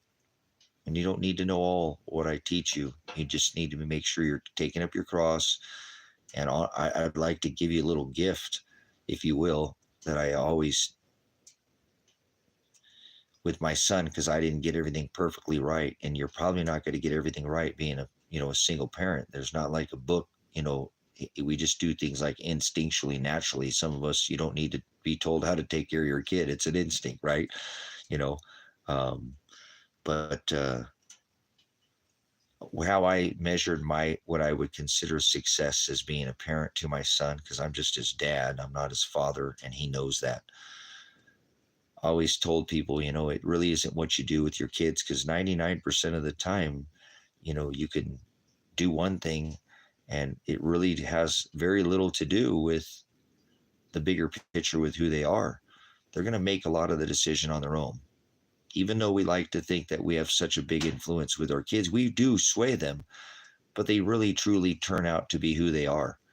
We can have influence on it, but if you think about, there's a lot of kids that are not very good kids that had perfectly good upbringings.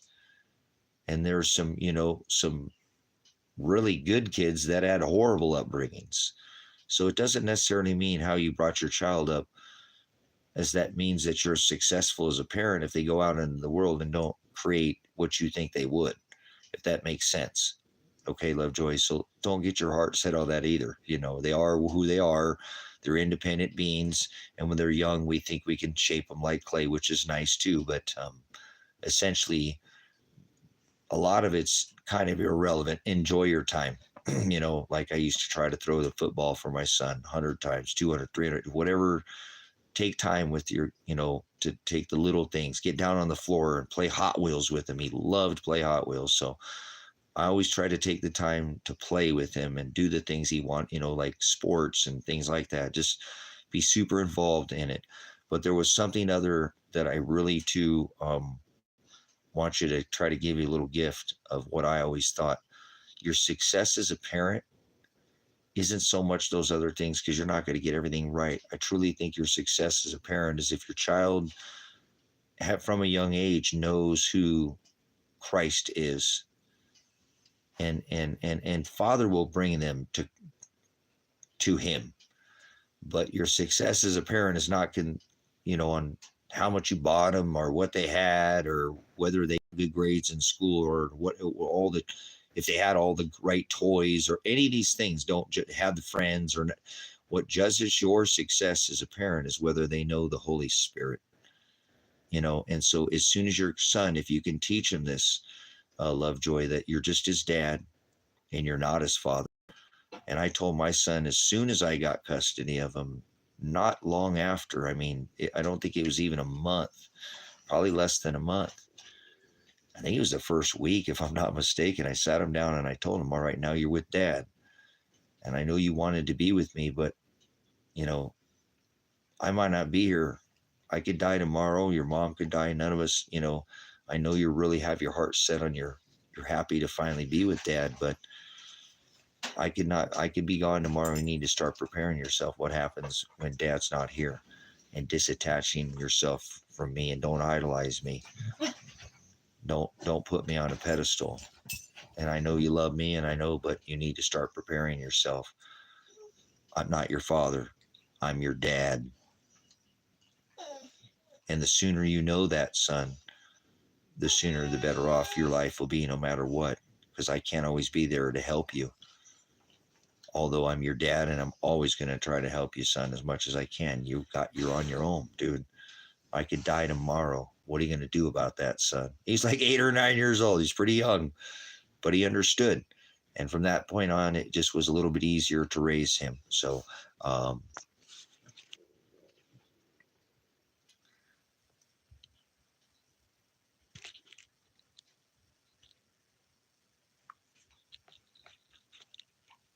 yeah, and he didn't feel that yet. Either. I don't know how old he is. It doesn't matter.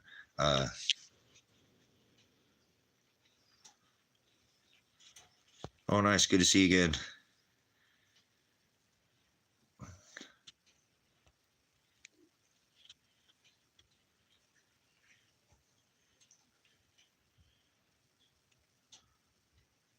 Okay, right on.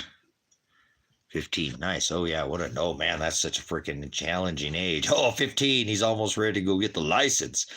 Cool. Thanks for coming back in, Kinetic. I didn't notice. Yeah, that don't even judge her time on time. Don't judge it on the time. Obviously, that's a little harder to, and you don't have to sway him. I didn't see anything. I looked through them. I haven't gotten any emails. I looked through that because actually I was looking earlier. I didn't see anything. I'm not sure. I was wondering if you had the right email. Yeah, I didn't see anything. I looked earlier because I was thinking about that morning. But yeah, keep going. There you go. I'm not sure. Is that the one you sent it to there? Kinetic Juke, Kinetic Racing Customs, Motocross, Two-Wheel Thug. Oh, so I didn't see. I had problems with my email. I'll check after this live stream again. But anyways, thank you again, Lovejoy, for like I said, because that's like I said, I've been there. I was a single dad for 8 years, and don't want to take anything away from single moms, but there really is a lot. There is things about being a single mom, You can find things, but there's very little information on how to be a single dad. And it doesn't, I don't want to take away from single moms at all. But just be cautious. If you can co-parent, be safe, trust your instincts.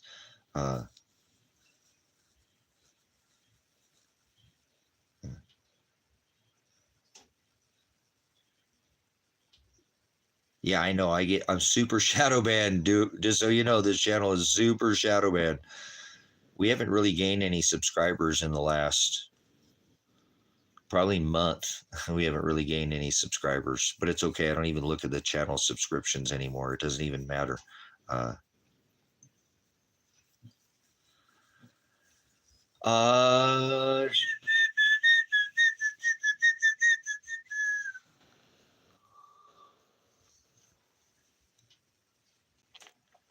have so many. I'm trying to think of another one that I have.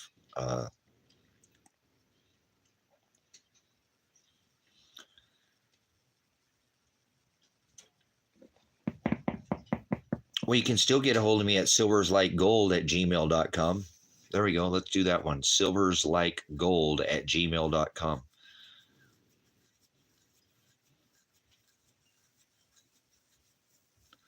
Yeah, let's see how shadow banned we are right now. Thank you for sharing that, Kinetic. That's how I know how shadow banned this channel is.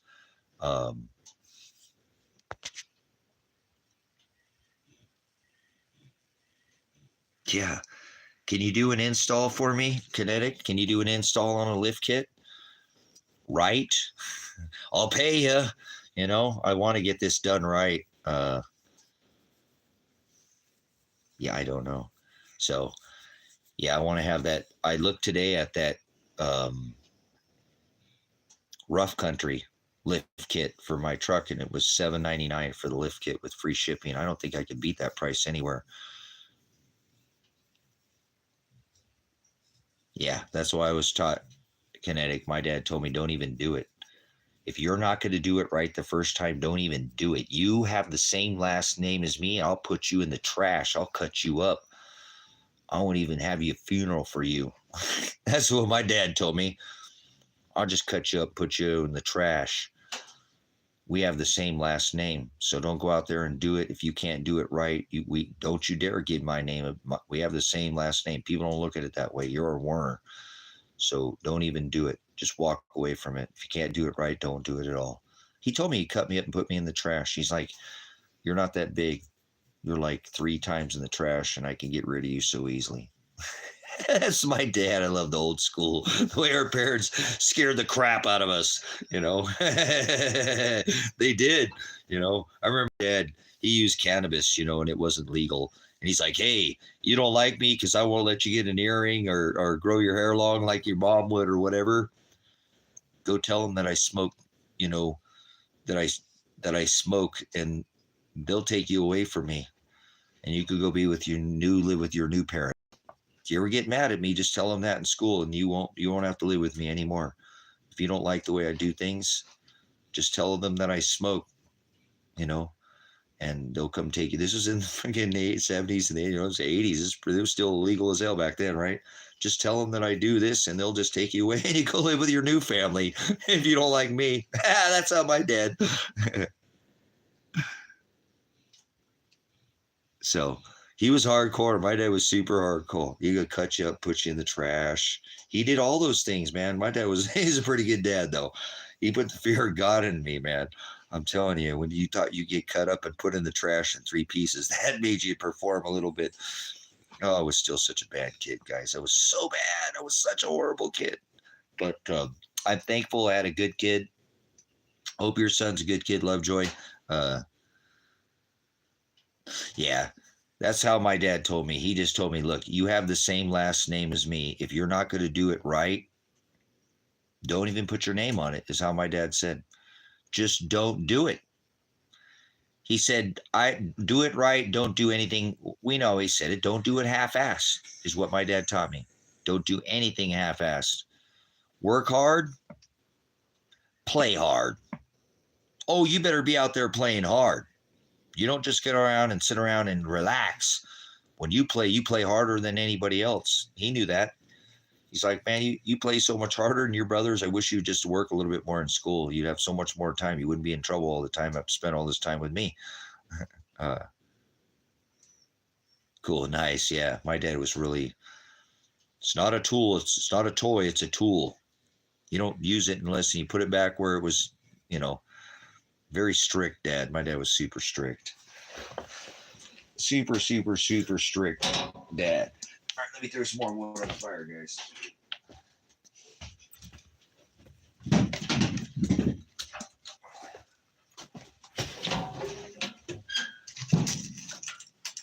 Oh crap! We're dropping cherries out of the fire. We got cherries dropping out of the fire here. Uh-oh.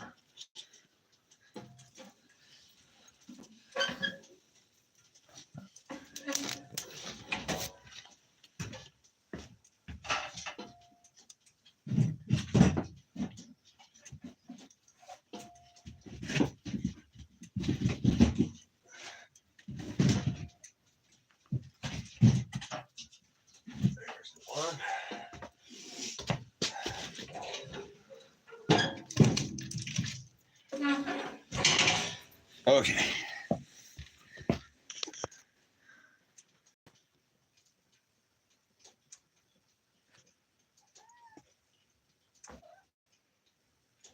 What you doing, girl?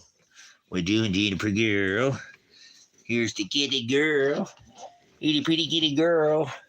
You say hi to everybody? You haven't been saying hi, huh? See, I've been hanging out with yes, your boy outside. But I came inside. She's been around since she was just a little kitten on the channel, and I can't believe how old she already is. Little Juniper girl, she's our sweetheart, and we love her. We love her, girl. She's my girl. She's my honey. Do you love Dad? Do you love the Dad? Do you love Apes? Hey, I love you. I love you. She knows her dad's voice. Can you tell? She knows Dad. She's been here since she was just a little girl, since she was just a little puffball. And now she's so pretty, huh? Her so pretty girl. And her loves her dad. She's a snuggler.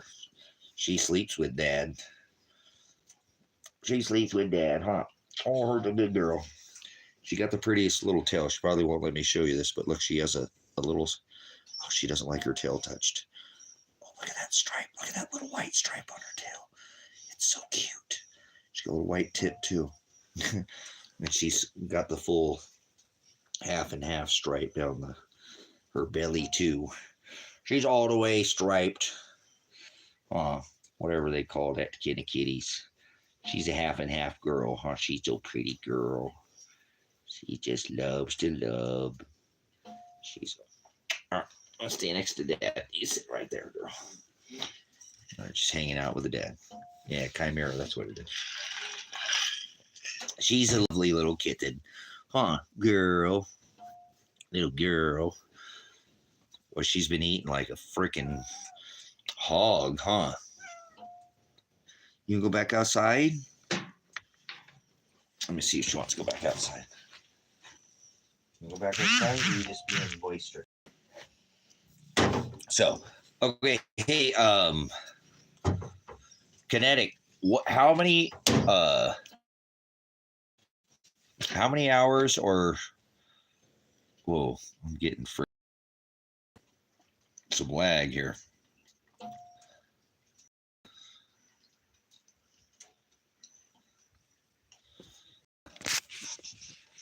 Okay, I've got some emails here. Looks like, hold on. Oh man, thank you so much. Much blessings. Thank you so much. Test email. I appreciate that. Thank you so much, Lovejoy. I do appreciate all the little extras right now. I actually just didn't realize, guys, I was so close. But I have to pay my phone bill tonight, and I didn't go to the stinking I didn't go to the bank on Friday because I went and bought the truck. I remember I bought that truck. Yeah. And so I appreciate it. I wasn't going to be able to pay my phone bill. I didn't know how I was going to be able to. Uh, that's why I came on tonight too, because I wasn't going to be able to stream in the morning because my phone bill has to be paid today. I didn't know even how. I thought it was on the 15th the last time that I paid it, but this time it showed up on the. So I do appreciate that. Because again, I didn't. That's why I came on tonight too, guys. I was going to tell you before the end of the night that hey, I might not be in the morning because I didn't go to the freaking bank or the credit union to put money in the credit union. And I only had like $34 on my CashApp card, so my bank account's the phone bill's $50. I was like, you're such a. I had the money, I just have it in cash, but my bank is closed on Sunday, so. Actually, I was going to have to let you guys know I probably won't be on Sunday because I don't have the cash on my Cash App to pay my phone bill. So I appreciate that. I was concerned on, and like I said, I didn't want to, I was just going to, I wasn't even going to mention it until the very end, obviously. But I just noticed that, thank you so much. I appreciate that. Like I said, Father is helping me through this ministry. I do appreciate everybody else who's always contributed, with monetary donations, and haven't gotten a super chat payment off this channel or off this chat in 3 months. So, yeah, I wasn't going to come on here, guys, but I had to, because like I said, I wasn't going to be able to come on in the morning. I looked and I was like, because I saw the text message this morning or something, an SMS message I got. I'm like, why is that? It's the 11th. That doesn't make any sense because I thought it was the 15th, in the middle of the month that I had to pay, or right around the time that all the land payments came up. So I don't know how it came up a little early. And then I looked at, I had $34 on there is what I had. So I do appreciate, because like I said, it's like, it is what it is. It just been a day or two. It's not like it's the end of the world. You guys, I just went and bought a truck, and I had to drive like 11 hours or something to get that truck. So when Kevin and I got back, we were really tired. And then remember the day before I went to court.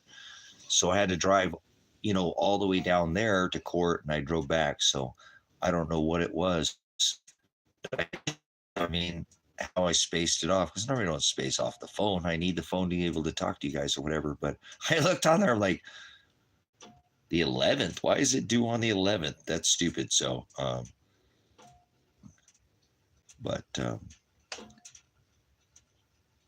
yeah, that's what I'm saying. It should be with the taxes. That's what I was thinking. I appreciate guys, everybody who's helped out this ministry. Like I said, I have some cash, guys.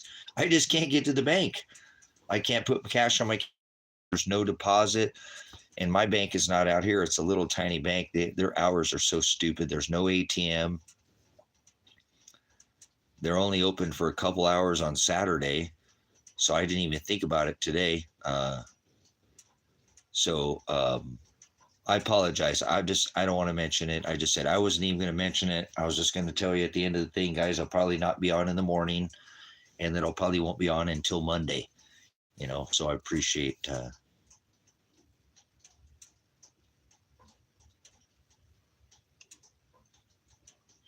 Yes, Lovejoy, I did. I have been able to. I ended up buying a Forerunner, because I didn't have the funds for it, and I'd sold my tractor. I sold my tractor. I sold my tractor. I had a really nice Ford 860 tractor out here. Didn't want to sell it. I'll not find another one, but I needed a 4-wheel drive because I couldn't get out of the driveway. The driveway is really a wreck. You know what I'm saying? So I sold that Ford 860 tractor and some implements, and that was enough money to buy the Forerunner. But Kevin bought the land next door to me. Now I needed to pay the money to pay off the ministry, because that's my main priority, is to get this ministry paid off. I mean, remember, I put a shelter out here that would cost, a company like Atlas Shelter probably $250,000 to $500,000 to build that storm shelter that I built on this property. So I still haven't had it paid off. I had to pay this one off because it came up for sale. I was trying to get this one paid off and already made an offer on this one, and he wouldn't take it. So I put my money to his side, and this one I spent some money or whatever, bought some more investments, but then I invested in some other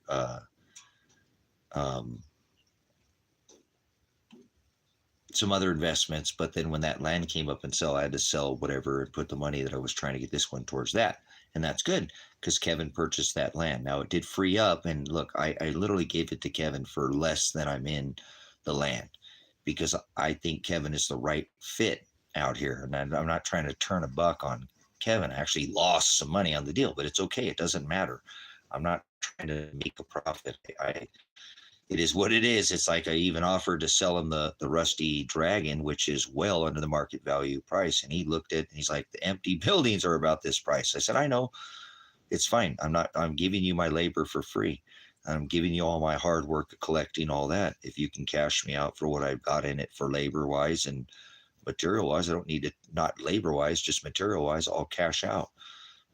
I'll eat the labor, on it, because I need to make moves right now. So that's what I did. Unfortunately, that's the way my life works, brothers and sisters. It is just what it is, Okay, so, but hear me out. I'll get all this taken care of because I've got this pickup truck that I've finally bought, okay? And I bought it with the land payment money to buy the land off, and I didn't want to do that. Yes, it's so important, you know what I'm saying, to have the right neighbor. That's why I bought the property, because I didn't want a neighbor. You know what I'm saying? I could look out that way and never see anybody. You know what I'm saying?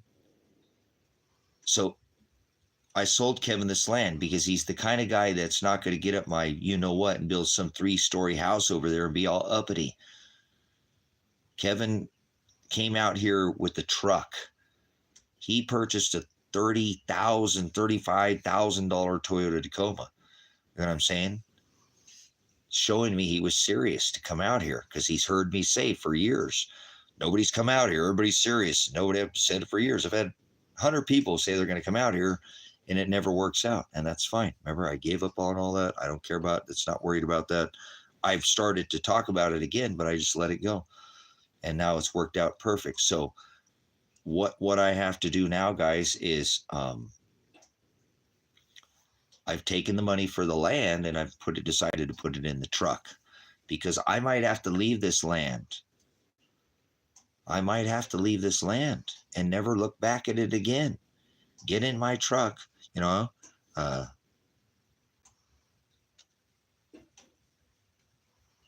So I need to get this truck, you know what I'm saying, done ASAP. And that's been my main priority. And then when I can get the truck done, then I'll try not to spend all the money I have. And I don't plan on putting all that money into the truck. Like I look today, like, I don't know, I'll just ask Kinetic. I looked at a rough country lift. The mobile ministry, it's happening now. Love, joy, it's happening. Father's providing. So I found a truck. Now it's got some issues with it, but I'm taking it into the Toyota dealer. And okay, so that's the other thing. I don't know what lift to put, which one, if there's better. And that's the only other thing I was going to ask, was how long.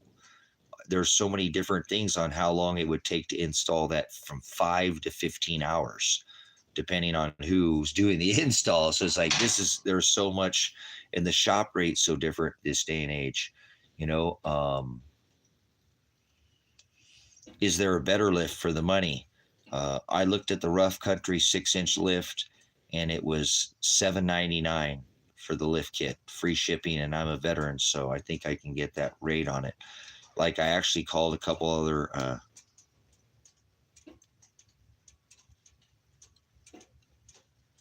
right. So I want to pay somebody to do it.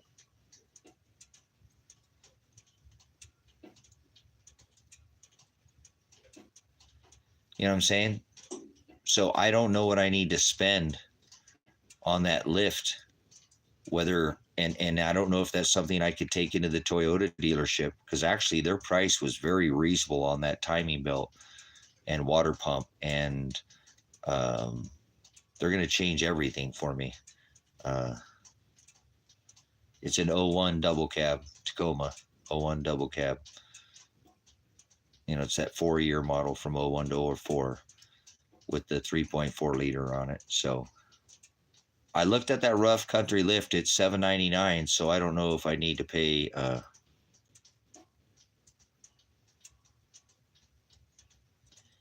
Yeah, like that shop. The shop. Look, I asked somebody to do the water pump with a master kit for me. With the master kit. I'm not talking about just the regular kit for the timing belt and the water pump. This is the one that comes with the timing belt, the water pump, the serpentine, there's 4 belts I think they replace, 2 gaskets, and then the one I want has 2 other seals. When you pull that off, there's like 2 other bearings that are in there or something like that. And I called up the Toyota dealer. I actually called up some other shop that some guy's been doing it for 40 years. He's out of shop, and he has a good reputation for working on Toyotas out here.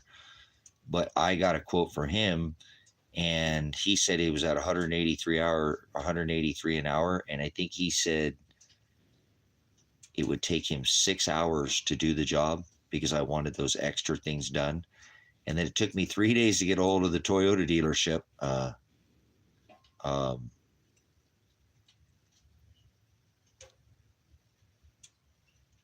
So yeah, there was a couple other things that are in there. And so I called the Toyota guy, and I couldn't get a hold of him for 3 days. And I was like kind of disappointed, man. I really wanted to have my work done by you guys. So that guy quoted me to do a full master kit, which the master kit was a little almost $400 or something like that for the master kit.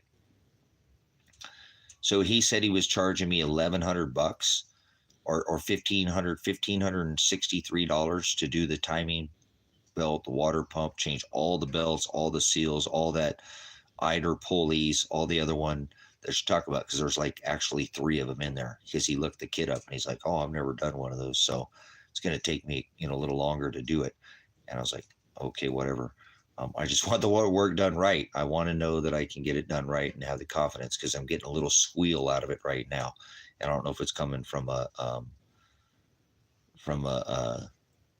maybe one of those things like you were saying. It's making a little squeal. So I know the timing belt was done on this in 2021. There's a Gates belt on it, and then there's some Toyota belts that look like they've been changed recently, some fresh Toyota belts. So it's time. It's at 264 right now, which is fine. If I just keep doing the service on it, those motors will go for 1,000,000 miles. It's the 3.4. So anyways, the quote that he gave me was 1,563, but it was a full service at 183 an hour. So it's like, it's not that bad. You know what I'm saying? I mean, it's not cheap, but when I read online, anybody who did this job said,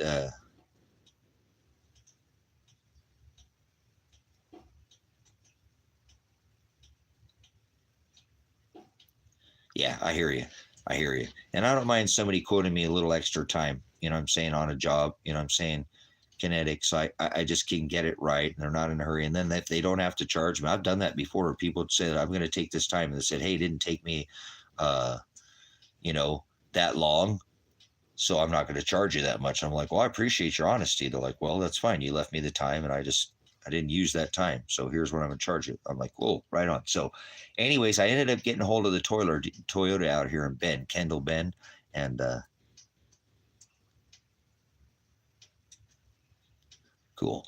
So I ended up calling the Toyota dealership, and I got a hold of Sonny, the guy who does service over there. So it was cool. I got to talk to him in person. I talked to him about this master kit. And he's like, oh, we don't need to do all that. Toyota's not called for all that extra parts.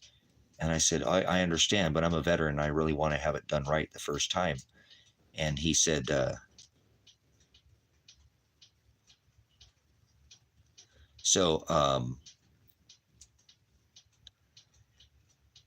I talked to him about these other bearings or whatever. And I think he said whatever they were. And he looked up this master kit. And he said,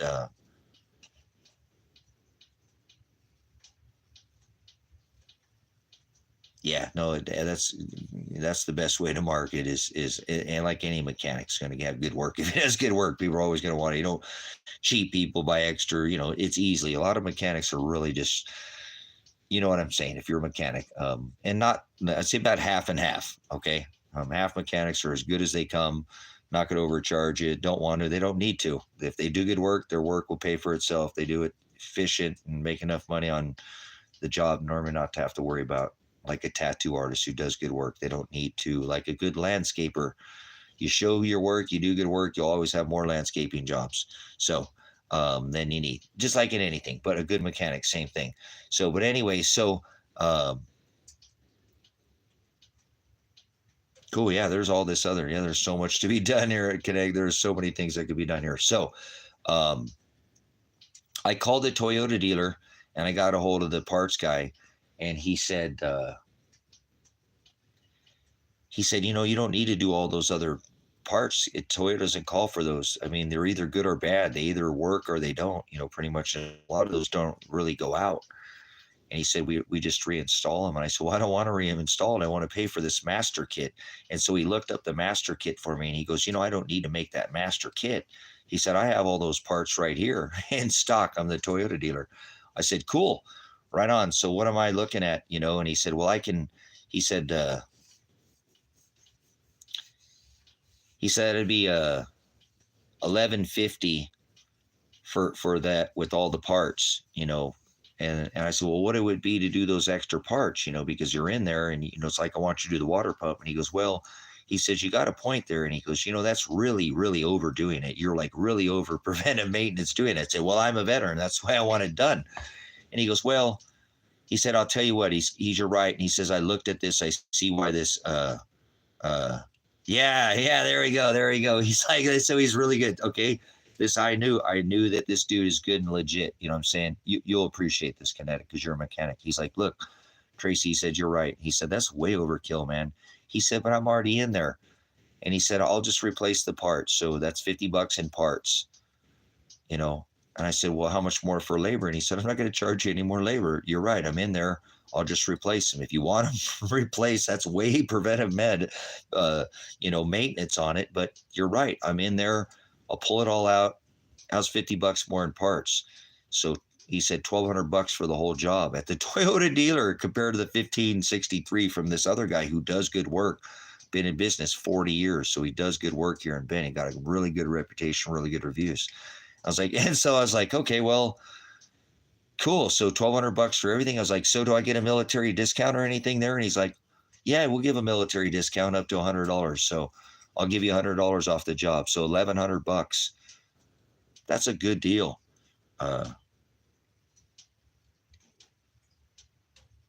That's what I'm saying. That's where I knew it. That's right. Right on, Connect, because I figured out. Remember, he had the parts.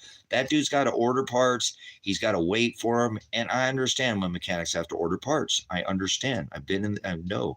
I've always had a good mechanic. I've always had a good mobile mechanic who works for me. You know what I'm saying? I get a veteran's discount. So I always use that discount and help them or whatever. And I know I want my guy to make a little bit of money on parts. A little bit's okay. You make a little bit of money on parts on me. If you buy parts and you get a parts discount and I don't get that regular discount, you make a little bit and not turn a huge buck on me because it's part of your going down there and picking up parts and stuff. You don't get paid to go pick them up. Yeah, you should. You got to drive down there and get them with your gas. You know what I'm saying? People don't ever want to pay for anything. You know what I'm saying?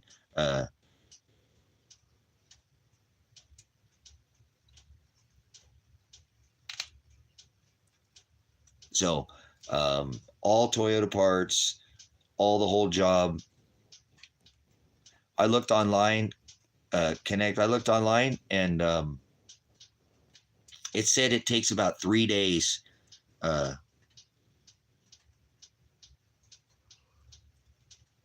Yeah, no, that's what I'm saying. That's why I'm taking it to the Toyota dealership.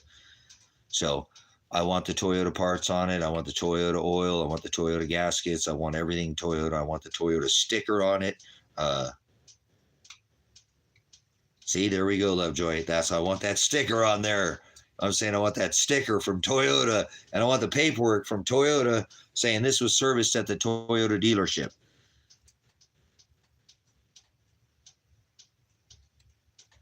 There we go. So you know what I'm talking about, Duke, about one tier. You know what I'm saying? Because I know that. I don't normally let people know.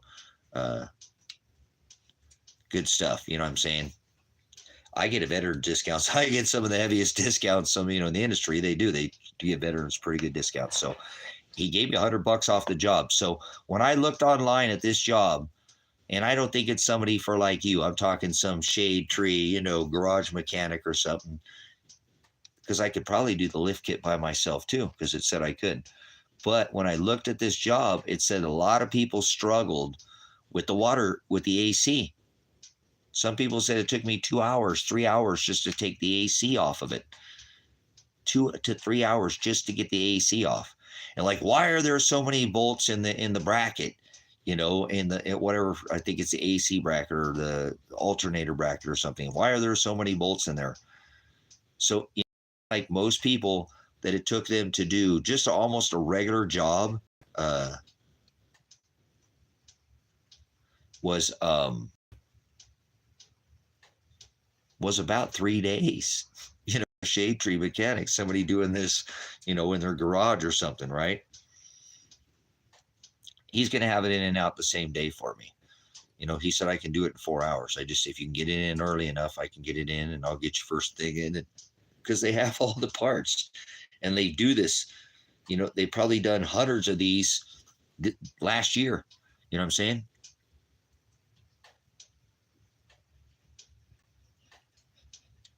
Yeah, so that's what I'm thinking at the, you know what I'm saying? And that's why I got a good rate. So I think that's a good rate. So I think $1,100, and it's $400 in parts. Now he's going to get a better rate at that, I'm sure, because he's a Toyota, but 400, 500, 600, 700, 800, 900, $700? $700 to do the install on the water pump, the timing belt, there's 4 belts, 4 seals, 4 belts, and he's going to purge the system, and he's going to purge my freaking coolant system. He ain't going to do that. And some shade tree mechanic, probably not, right? It's not going to purge you probably because you're a mechanic, but most of these places aren't going to purge that system. You're replacing the water pump. Why wouldn't you, right? Whatever, so that's all the fluids, you know what I'm saying?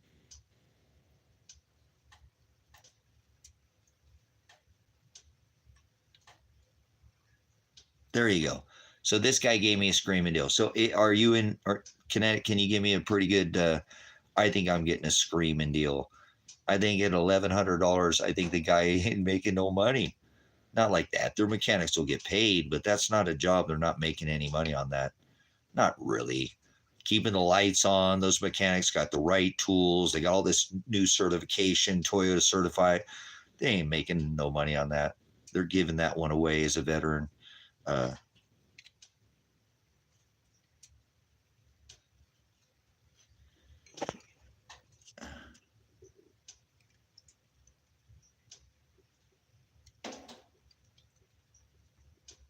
Yeah, that's what he said. He said, I'll replace all those other parts for you. I won't charge you for any of those other parts. The labor on them, I'm already in there. I'll just put them in with new parts. I'm not going to charge. I'll just charge you $50. So it went from $10.50 to having all those extra bearings and stuff that he said, well, I have them here. I don't need to order that master kit. I'll make my own master kit. I have all the Toyota parts right here. So that's where I knew he saved.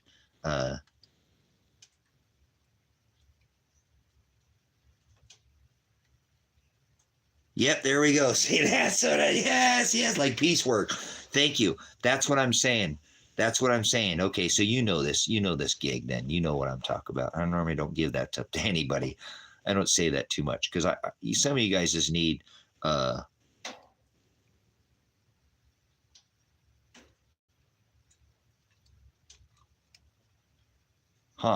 a bummer, Lovejoy.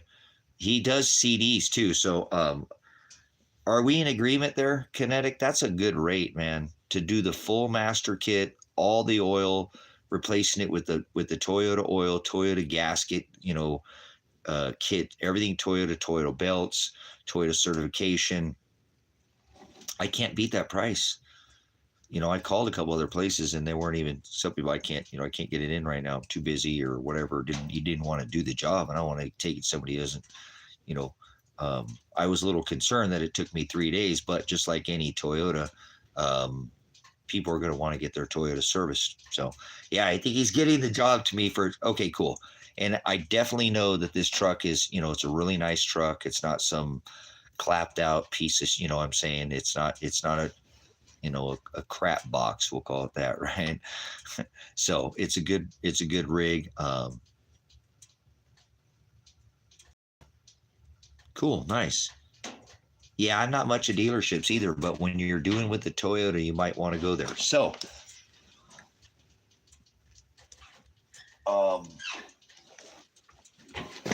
at this rate, about taking this rough country kit into the dealership, and will you install this for me? Because you're months out, and I'm talking about doing this week. You know what I'm saying? Try to get this thing done this week. I just don't know what he would charge. Yes, Jim Brown is in Hendersonville, Tennessee. Hendersonville, Tennessee is where Brother Jim Brown, Pastor Jim Brown's at. So, but I don't know, at his rate, you know what I'm saying? At the rate of, oh, cool, we're back. What are we doing here? We're doing good. At the rate, so I don't charge me to put this on. I don't know if they would charge me any more than just one of these off-road places. Yeah, no worries. I'm not worried. That's what I'm saying. I was actually asking, just picking your brain on how many hours you think it would cost and the hourly rate. And so, yeah, I was just trying to pick your brain on this one. No worries. But I don't know, at this rate, you see what I'm saying? Like, maybe I'm going to have this. I'm going to call up the dealership and say, hey, what would you charge me to put this lift kit on? It's a Rancho lift kit. It's not under warranty anymore. It's an 01. So, and I'm sure they would. And they might charge me a decent rate since they got the right tools and probably have done a lift kit. I've heard of dealerships doing lift kits and stuff like that before too. People taking their stuff and getting it lifted at the dealership stock and make sure it doesn't void warranty and things like that too. So I'm thinking he might not be a bad place. I'm thinking about calling him up and saying, hey, I'm going to purchase this, this lift kit. Will you install it for me? And he might give me a pretty darn good rate because he beat the pants off that other shop just on a water pump. Now he's Toyota, maybe the same things. Maybe he'll do exactly like you said. He'll piece it out. So I'll do it for $600 for you or something like that. $700 at that. I don't know what it's going to cost.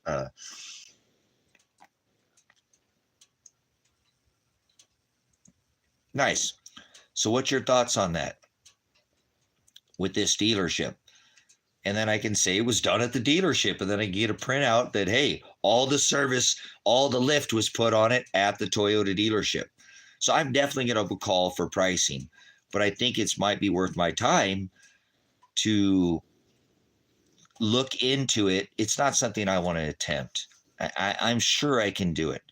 I'm sure I could put that lift kit on. I'm sure I could do it, but not as good as they could. They wouldn't have no strip bolts. They'd be all using air tools. You know what I'm saying? They'd have a lift. They could,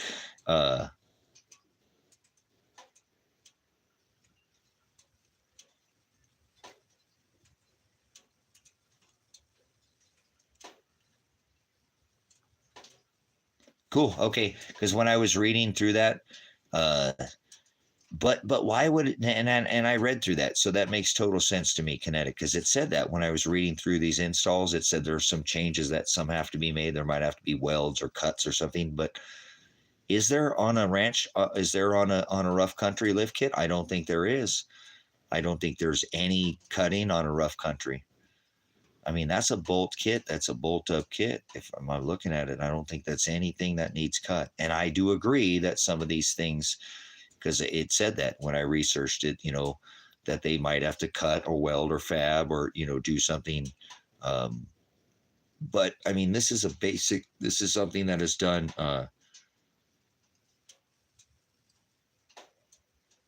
Yeah, no worries about that. So I'll call and see what they say. But I thought on this particular kit, it's not like I'm buying some off-brand, off-market kit. I'm buying a rough country kit that ramifications to that truck. I think they kind of specialize in that. You know what I'm saying? They've made that kit since 20 years now. I know I could. I know I could. I know I could. I just don't want to do it out here in the desert. You know what I'm saying? I'd rather have this particular truck. If it was on the 4Runner, which I might do, because I've actually been thinking about maybe keeping that 4Runner. I need to sell it to put them. I needed to do a lot out of that. I mean, I was hard, and it wasn't like that. I know how to drive. I know how to, but what I did is I hooked the drag up to the back of the ball of the hitch. And so it was pulling on the hitch, and the hitch is welded. It's a hitch bumper. It's not and that would be no different than me trying to yard somebody out of the mud for 35, minutes, 40 minutes, tugging on them, bam, bam, backwards. You know what I'm saying? Because I don't normally drive anything like that. You know what I'm saying? But it needed done, not like that. That truck probably had never been driven like that. That 4Runner I have out here, it's not some road princess, but you can tell it's never been off-roaded. You know what I'm saying? It's never been off the road. No, it hasn't. Not like that. I can tell the rocker panels, the body, it's not clapped out. It's actually, like I said, on that one, the timing belt's done on that. So I did that on you got to imagine, it's really muddy. It's super sticky out here. And I mean, I literally had to pull that like it was tractor pulling that. $5,000. And all it was is my tires. I don't have good tires on it. Their tires are good. They're just not, a meaty tire. But man, I beat that freaking thing to a, 6 on the 6-inch lift kit. So, and I'll tell you what, that 4Runner that I have with that 3.4 liter, I've never had the 3.4 liter. I beat on that truck, on that 4Runner, because it took me 15 minutes to drag it through that one spot. It was I was stuck. Like, I'm not going to let this truck. It's Toyota. I'm not stuck. It's a freaking Toyota. I'm not stuck. It's a Toyota. I'm not. But Tracy, you got a drag on there. It's full of mud. I'm not stuck. It's Toyota. Just keep banging on it. It'll pull it out. It'll pull it. It'll pull it through that. And I'm skimming a big, you know what I'm saying, hump off the top of that thing, just stuck into the mud. I mean, it's just... I got back. That needle never moved, guys. When I came back, he's like, dude, I thought you're going to have to get a new transmission in that truck. You know what I'm saying? I said, I watched that needle, guys. That needle never moved once. When I pulled the truck back up, I was going to go pull in the back. It was just way too soft back there. I was like, oh, yeah, I better not go try to tear up all my driveway just to do a drag. I put the $5,500 on this thing, guys, for half an hour. $5,500. I mean, I just put her almost all the way over the red line. And when I came back, he's like, damn, you were hard on. I was like, yeah, it needed that. It's never been done to that. And I said, well, all that is, Kevin. I said, because I had to look up to the back of the bumper. It really wasn't. I said, I walked over and I smelled the thing, and it wasn't like it smelled hot. I mean, it worked for an hour or whatever, but it didn't get hot. It didn't smell hot. It didn't have any issues. And I'm telling you, I beat on that thing really hard. So it shows me that those things are just exactly what I thought that every Toyota I've ever had. I don't normally treat trucks like that, but it was pretty neat to pull that drag in that mud. And I'll tell you what, it freaking did the job. And it came home, and that 3.4 motor showed me exactly what that If I had good meaty tires, that thing would have pulled right through there. But it was slipping and not grabbing, and it was really having to slip and slide and grab. It was just, it shouldn't have even been possible. But somehow that Toyotas, they'll always do it. So when I came back, I'm like, maybe I was a little bit hard on that. I'm like, no, you weren't. No, you won't. That's no different than, like I said, Kinetic got stuck in his truck or something, in his Toyota or his Dodge or something like that. He's out there in the mud, and the Toyota will come and pull that truck out of the mud a lot of the times. And sometimes you got a yard on that thing. Bam! With a bam! But it don't hurt the truck. That didn't hurt that truck at all, man. I looked at it like, you were just, all I was hearing was the banging of that, of the difference between the ball, the little bit of a slap. If I bet you if I had put a wedge in that thing between my ball, I was just hearing a little bit of that bang and that little bit of a slap. It wouldn't have been nearly as loud.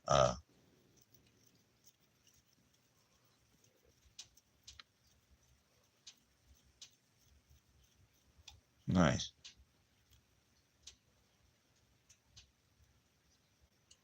So, but anyways, this Toyota did a smoking job, guys, at, so I'm not going to want to get rid of that 4Runner, because that's how I'd like to actually drive that 4Runner and go bang it out in the woods to go find my locations that I want to go find out there, and take the 4Runner out there and not take the Toyota Tacoma out there. But anyways, back to what I was saying on that.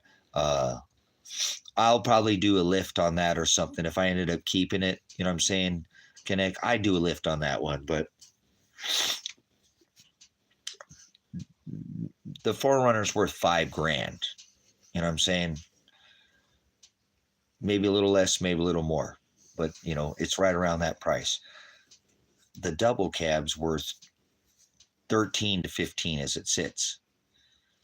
So, yeah, me too. I wasn't going to go live, but again, I didn't think that I would have the money to come on here, so I needed to come live just in case. And I wasn't going to mention it. Somebody gave me a cash app, so I'm sure I'll have enough I'll get it paid, and I do appreciate. I wasn't even going to ask, guys. I didn't want to. I was just going to make a mention of it before I guess I'll stay on here a little bit longer, but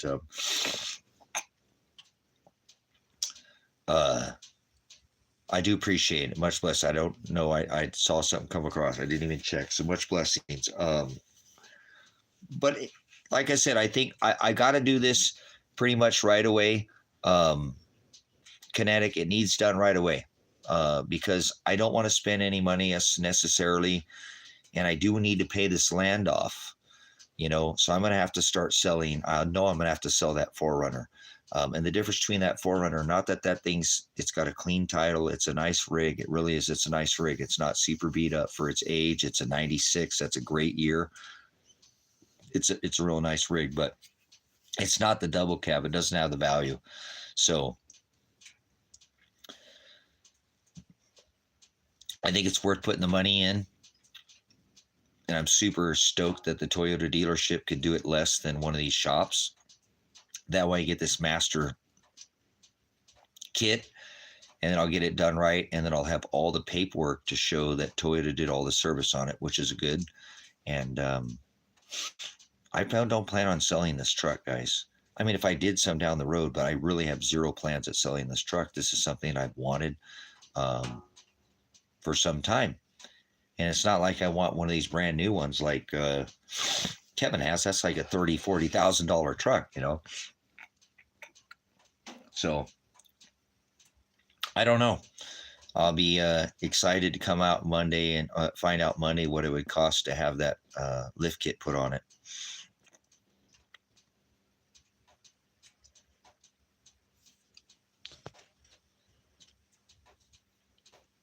Nice.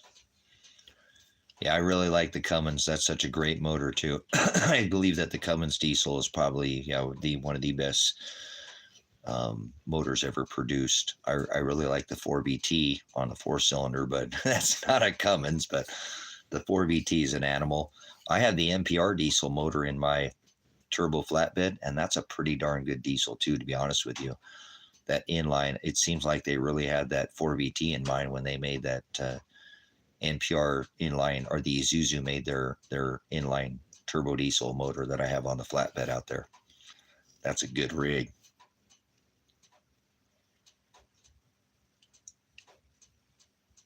Yeah, I know. That's why I try to tell people that's what a 4BT is a Cummins.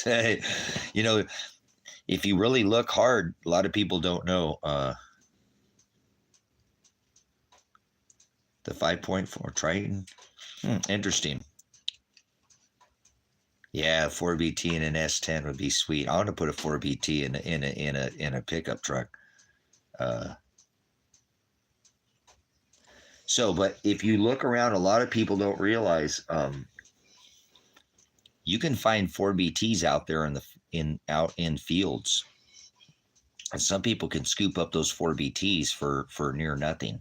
They go buy these old tractors, because some of the old tractors came with a 4BT in it. Unless some of these people don't know they don't know what a 4BT is. It's an old tractor sitting out there. And sometimes you could pick up that old tractor for $1,000. You know what I'm saying? $500, $800 with a 4BT in the tractor. You got to look for them, guys. They're out there. People don't know that they put the 4BT in some of the older tractors. So you can find that 4BT in some of the older, I forget which models they come in.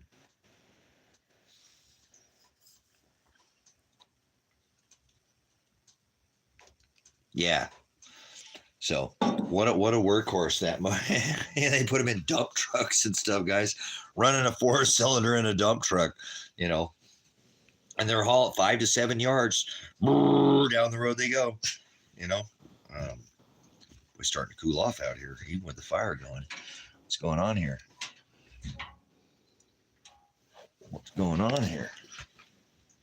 Oh, we're good. So, but anyways,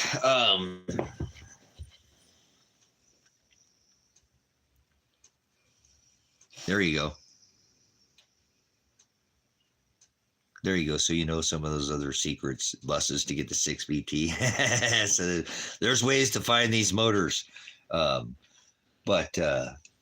well, but Connect. So I'm hoping if you had to say and I wouldn't hold your feet to the fire on any of this. It just, whatever.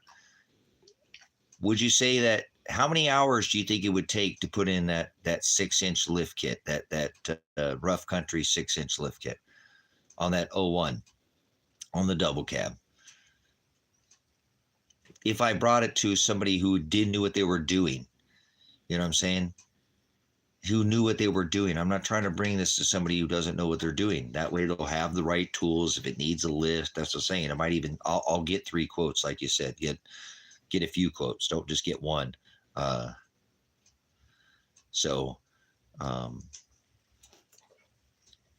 hours is what I was thinking. 5 or 6 hours.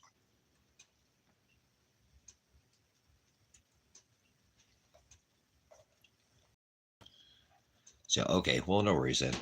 Yeah, there's no specific. I was trying to get an hour, a rough estimate on what I was going to probably have to do.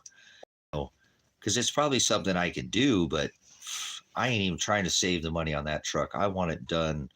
Yeah, well, no, I'll be able to. I'm pretty good. I can, like I said, I can figure out. I got a pretty good deal on that timing, and I could do the water pump and the timing belt. I could do all that myself. I'm sure I could. There's been very little mechanic work I've never been able to not do myself. I normally just try to find the right option to do it the first time, and if I can't, then I'll end up doing it myself.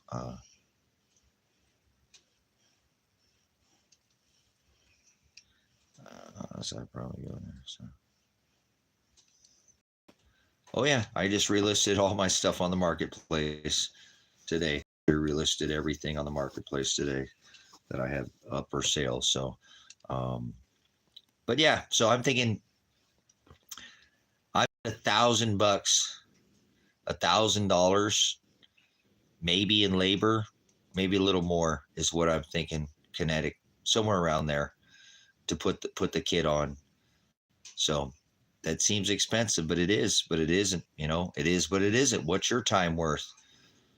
You want to bloody your knuckles? You want to fight bolts and nuts and pull things apart? You know what I'm saying?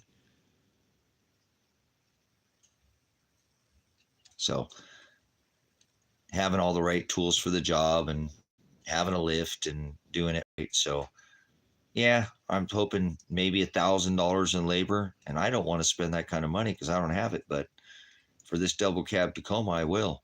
I'll figure it out. I'll take this land money that I have right now and put it on this, and then figure out how to sell some more things out here. I've got a F-150 Ford out here, a 4x4 93 F-150 I need to fix. I've got all kinds of things on for sale online, antiques, uh, car, I've got vehicles on there. The flatbed, the turbo diesel's on there right now. Got 5 acres for land. Uh,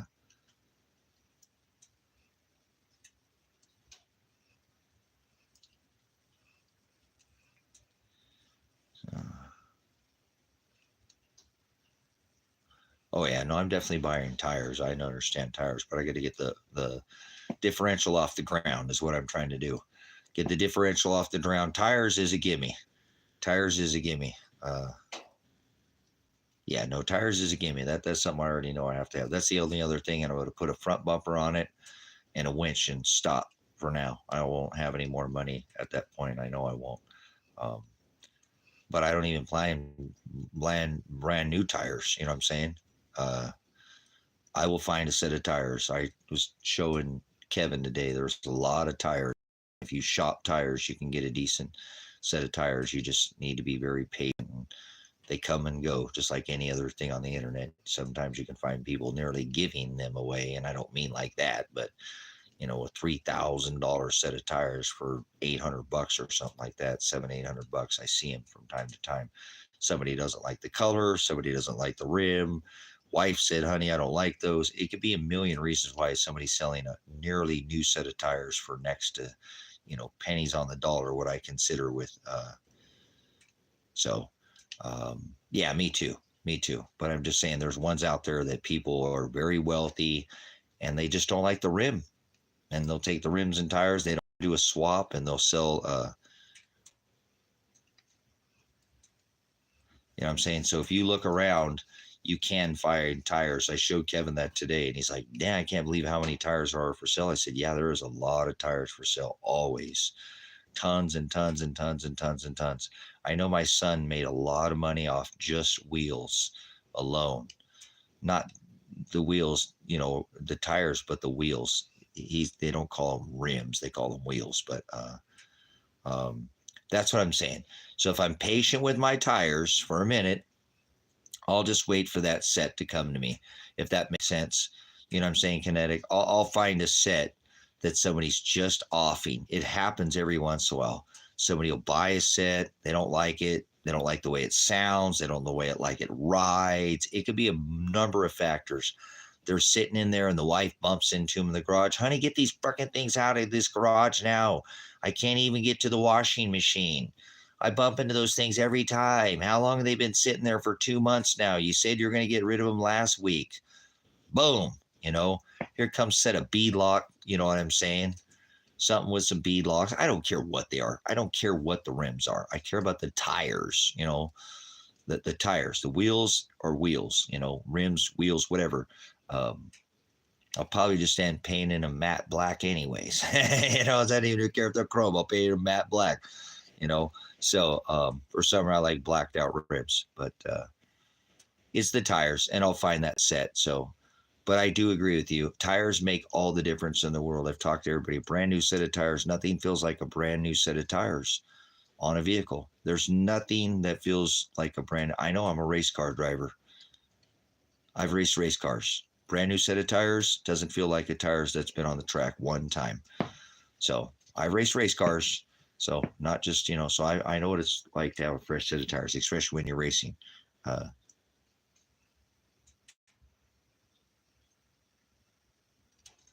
So that is because I'm looking for a specific tire too. I'm looking for a very tall, narrow tire with a lot of tread on it. You know what I'm saying? With the not quite a maybe like a buckshot, something similar to a buckshot type tread. I'm talking something aggressive, something that's not going to sound great on the road. Yeah, tall buckshot, something like that.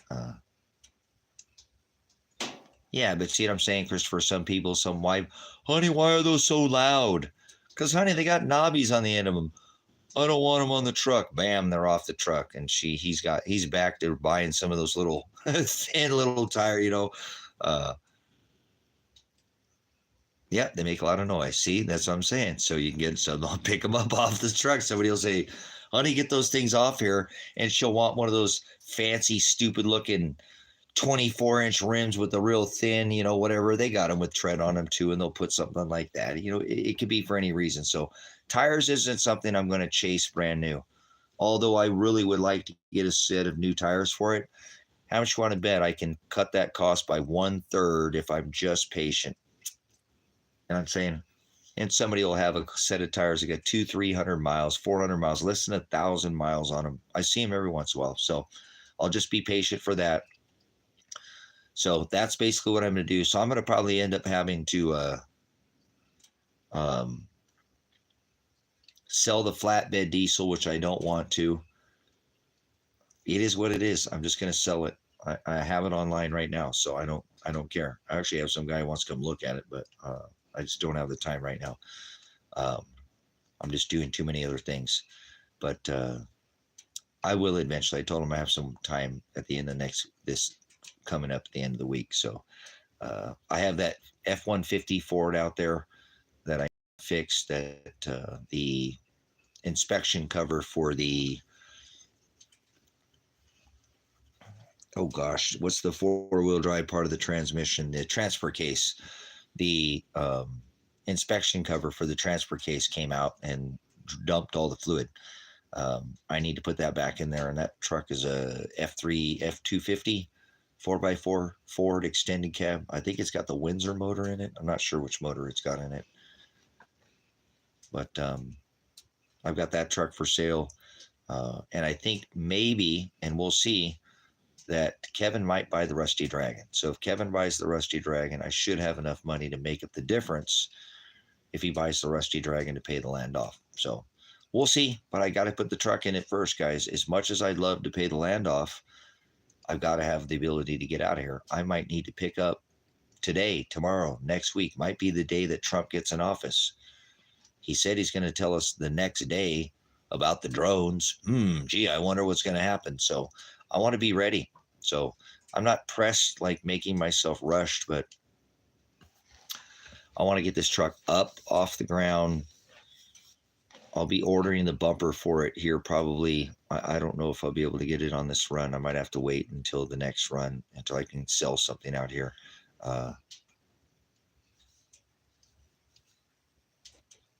Nice.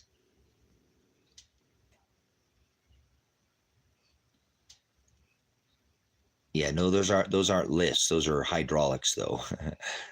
Those are switches that they do lift. They'll, but not that kind of lift. Not a hydraulic. We're talking about a suspension lift. So, anyways, I think I got my priorities straight here. Like I said, so this week, Monday, the truck's going to go into the Toyota dealership to get the drivetrain taken care of, and then I can start working a little bit on the suspension. So I appreciate you letting me pick your brain here, Kinetic, on this. I think if I allotted, which I don't, and like I said, I'm taking it out of another portion of the truck fund or the land fund and putting it on the truck, but I think $1,000 hopefully for the installation on the lift kit. Cool, right on. Yeah, I think $1,000 is enough. Hopefully that'll be enough for a shop to install that lift kit, because I don't think I want to even attempt it. And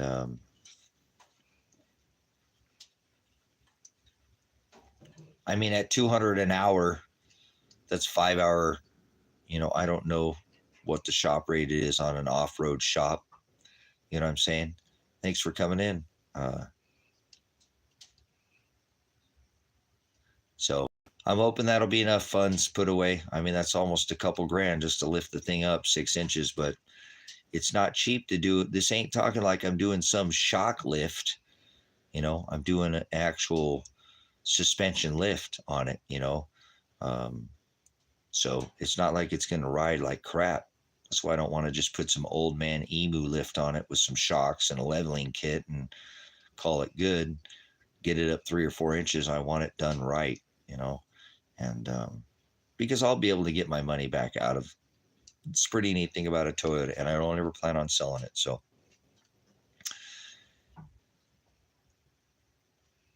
yeah, something around there. That's what I'm saying, between 150. I think that shop rate for the other one was 183 or something from that other place. So, I figure if I just go 200, you know, um, uh, at 5 hours, that should cover me for labor.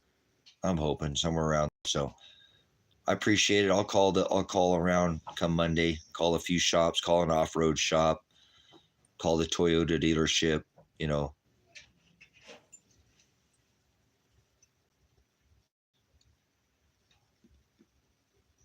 That was outside. We got something huge outside.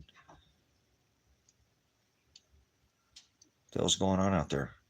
I might have to go outside, guys. Something banging on the outside of this building, hardcore. I don't know what it is.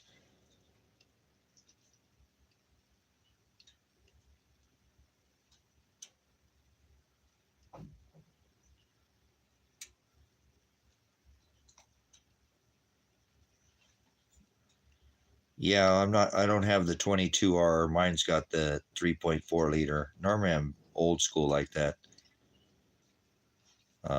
I'm super familiar with the 22, but I recently purchased some newer model, which I'm not as familiar with, because I mean, I've had some of these before, but never lifted them up uh, and did a full, you know, did it by myself. I've purchased a truck before that had some work done to it. So, what are they doing out there? They got some serious banging going on out there. We got banging on different sides of the cabin. Got banging over here on this side, and something banging at the front door, banging on the screen front door. Something's banging on this side over here.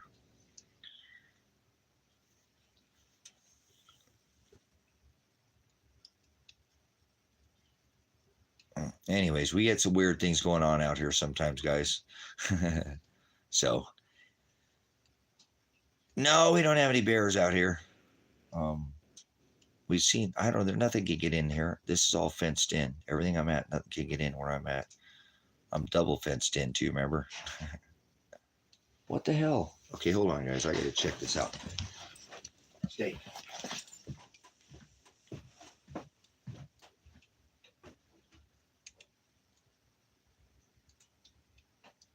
Oh. Well, you can't come over here, girl. It's the other puppy. Okay. Like, that's a weird noise. Okay, I apologize. It's Marcy. It's the other dog. Like, that's not a normal sound. It's Marcy. It's the other dog. And I'd let her in, but no, it's Marcy. It's the other. I'm like, it's allowed. She's being real. That's like that ain't no kitty scratch at the door. That's like, and it's Marcy, the other puppy. That makes sense. I'm like, what the hell's going on here? That's not normal sounds. Even the dogs are kind of alerting, like, what's going on out there? But no, they're Marcy. That's Marcy is Kevin's dog. So Kevin might be up over there walking. He might be up tooling around, because I'm not sure. It's not that late out here, but anyways, I better let you go. For me, I'm gonna go kind of relax the rest of the night. It is a little late for me. I've been getting up. Oh yeah, well, it's not too bad, but I appreciate you letting me pick your brain. And what the hell?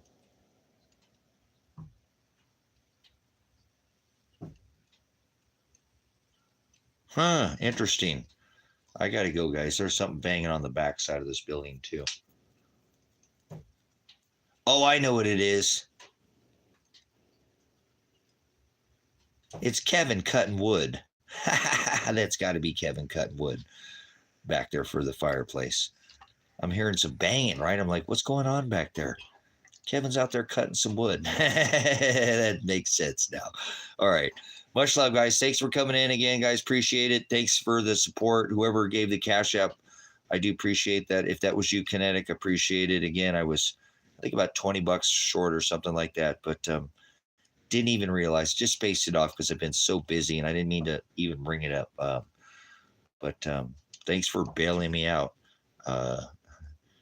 Reno. I'm not much into Nevada. I don't really like the cities. So too big for me. Been to Reno, though. Did a little gambling in Reno. I think my mom got married in Reno. So, but anyways, thanks for the support of the ministry, guys. I'll keep you updated here as I continue to build on the truck. I'll try to come back in. I'll go ahead and get off here because I'm pretty sure I need to pay this thing. I don't know how it's even still on right now, which is pretty cool. They must be letting me run over here. And but I will definitely be back again here soon. And I appreciate you guys. Ties here of time. Come back when you guys get some more time. The notification buttons are kind of weird on this channel. You do want to make sure you probably come back and subscribe to the channel because we do have people consistently tell us that they're not, they get unsubscribed to this channel. So much agape, guys. Do appreciate it. Yeah, I wish I could stay in here a little longer. I've just been getting up at 3 o'clock in the morning. So I'm only going to go to bed for a couple hours. I'm pretty sure I'll be back up before 3 or 4 in the morning. So I need to probably lay down a little bit. Hopefully the weather will be better today.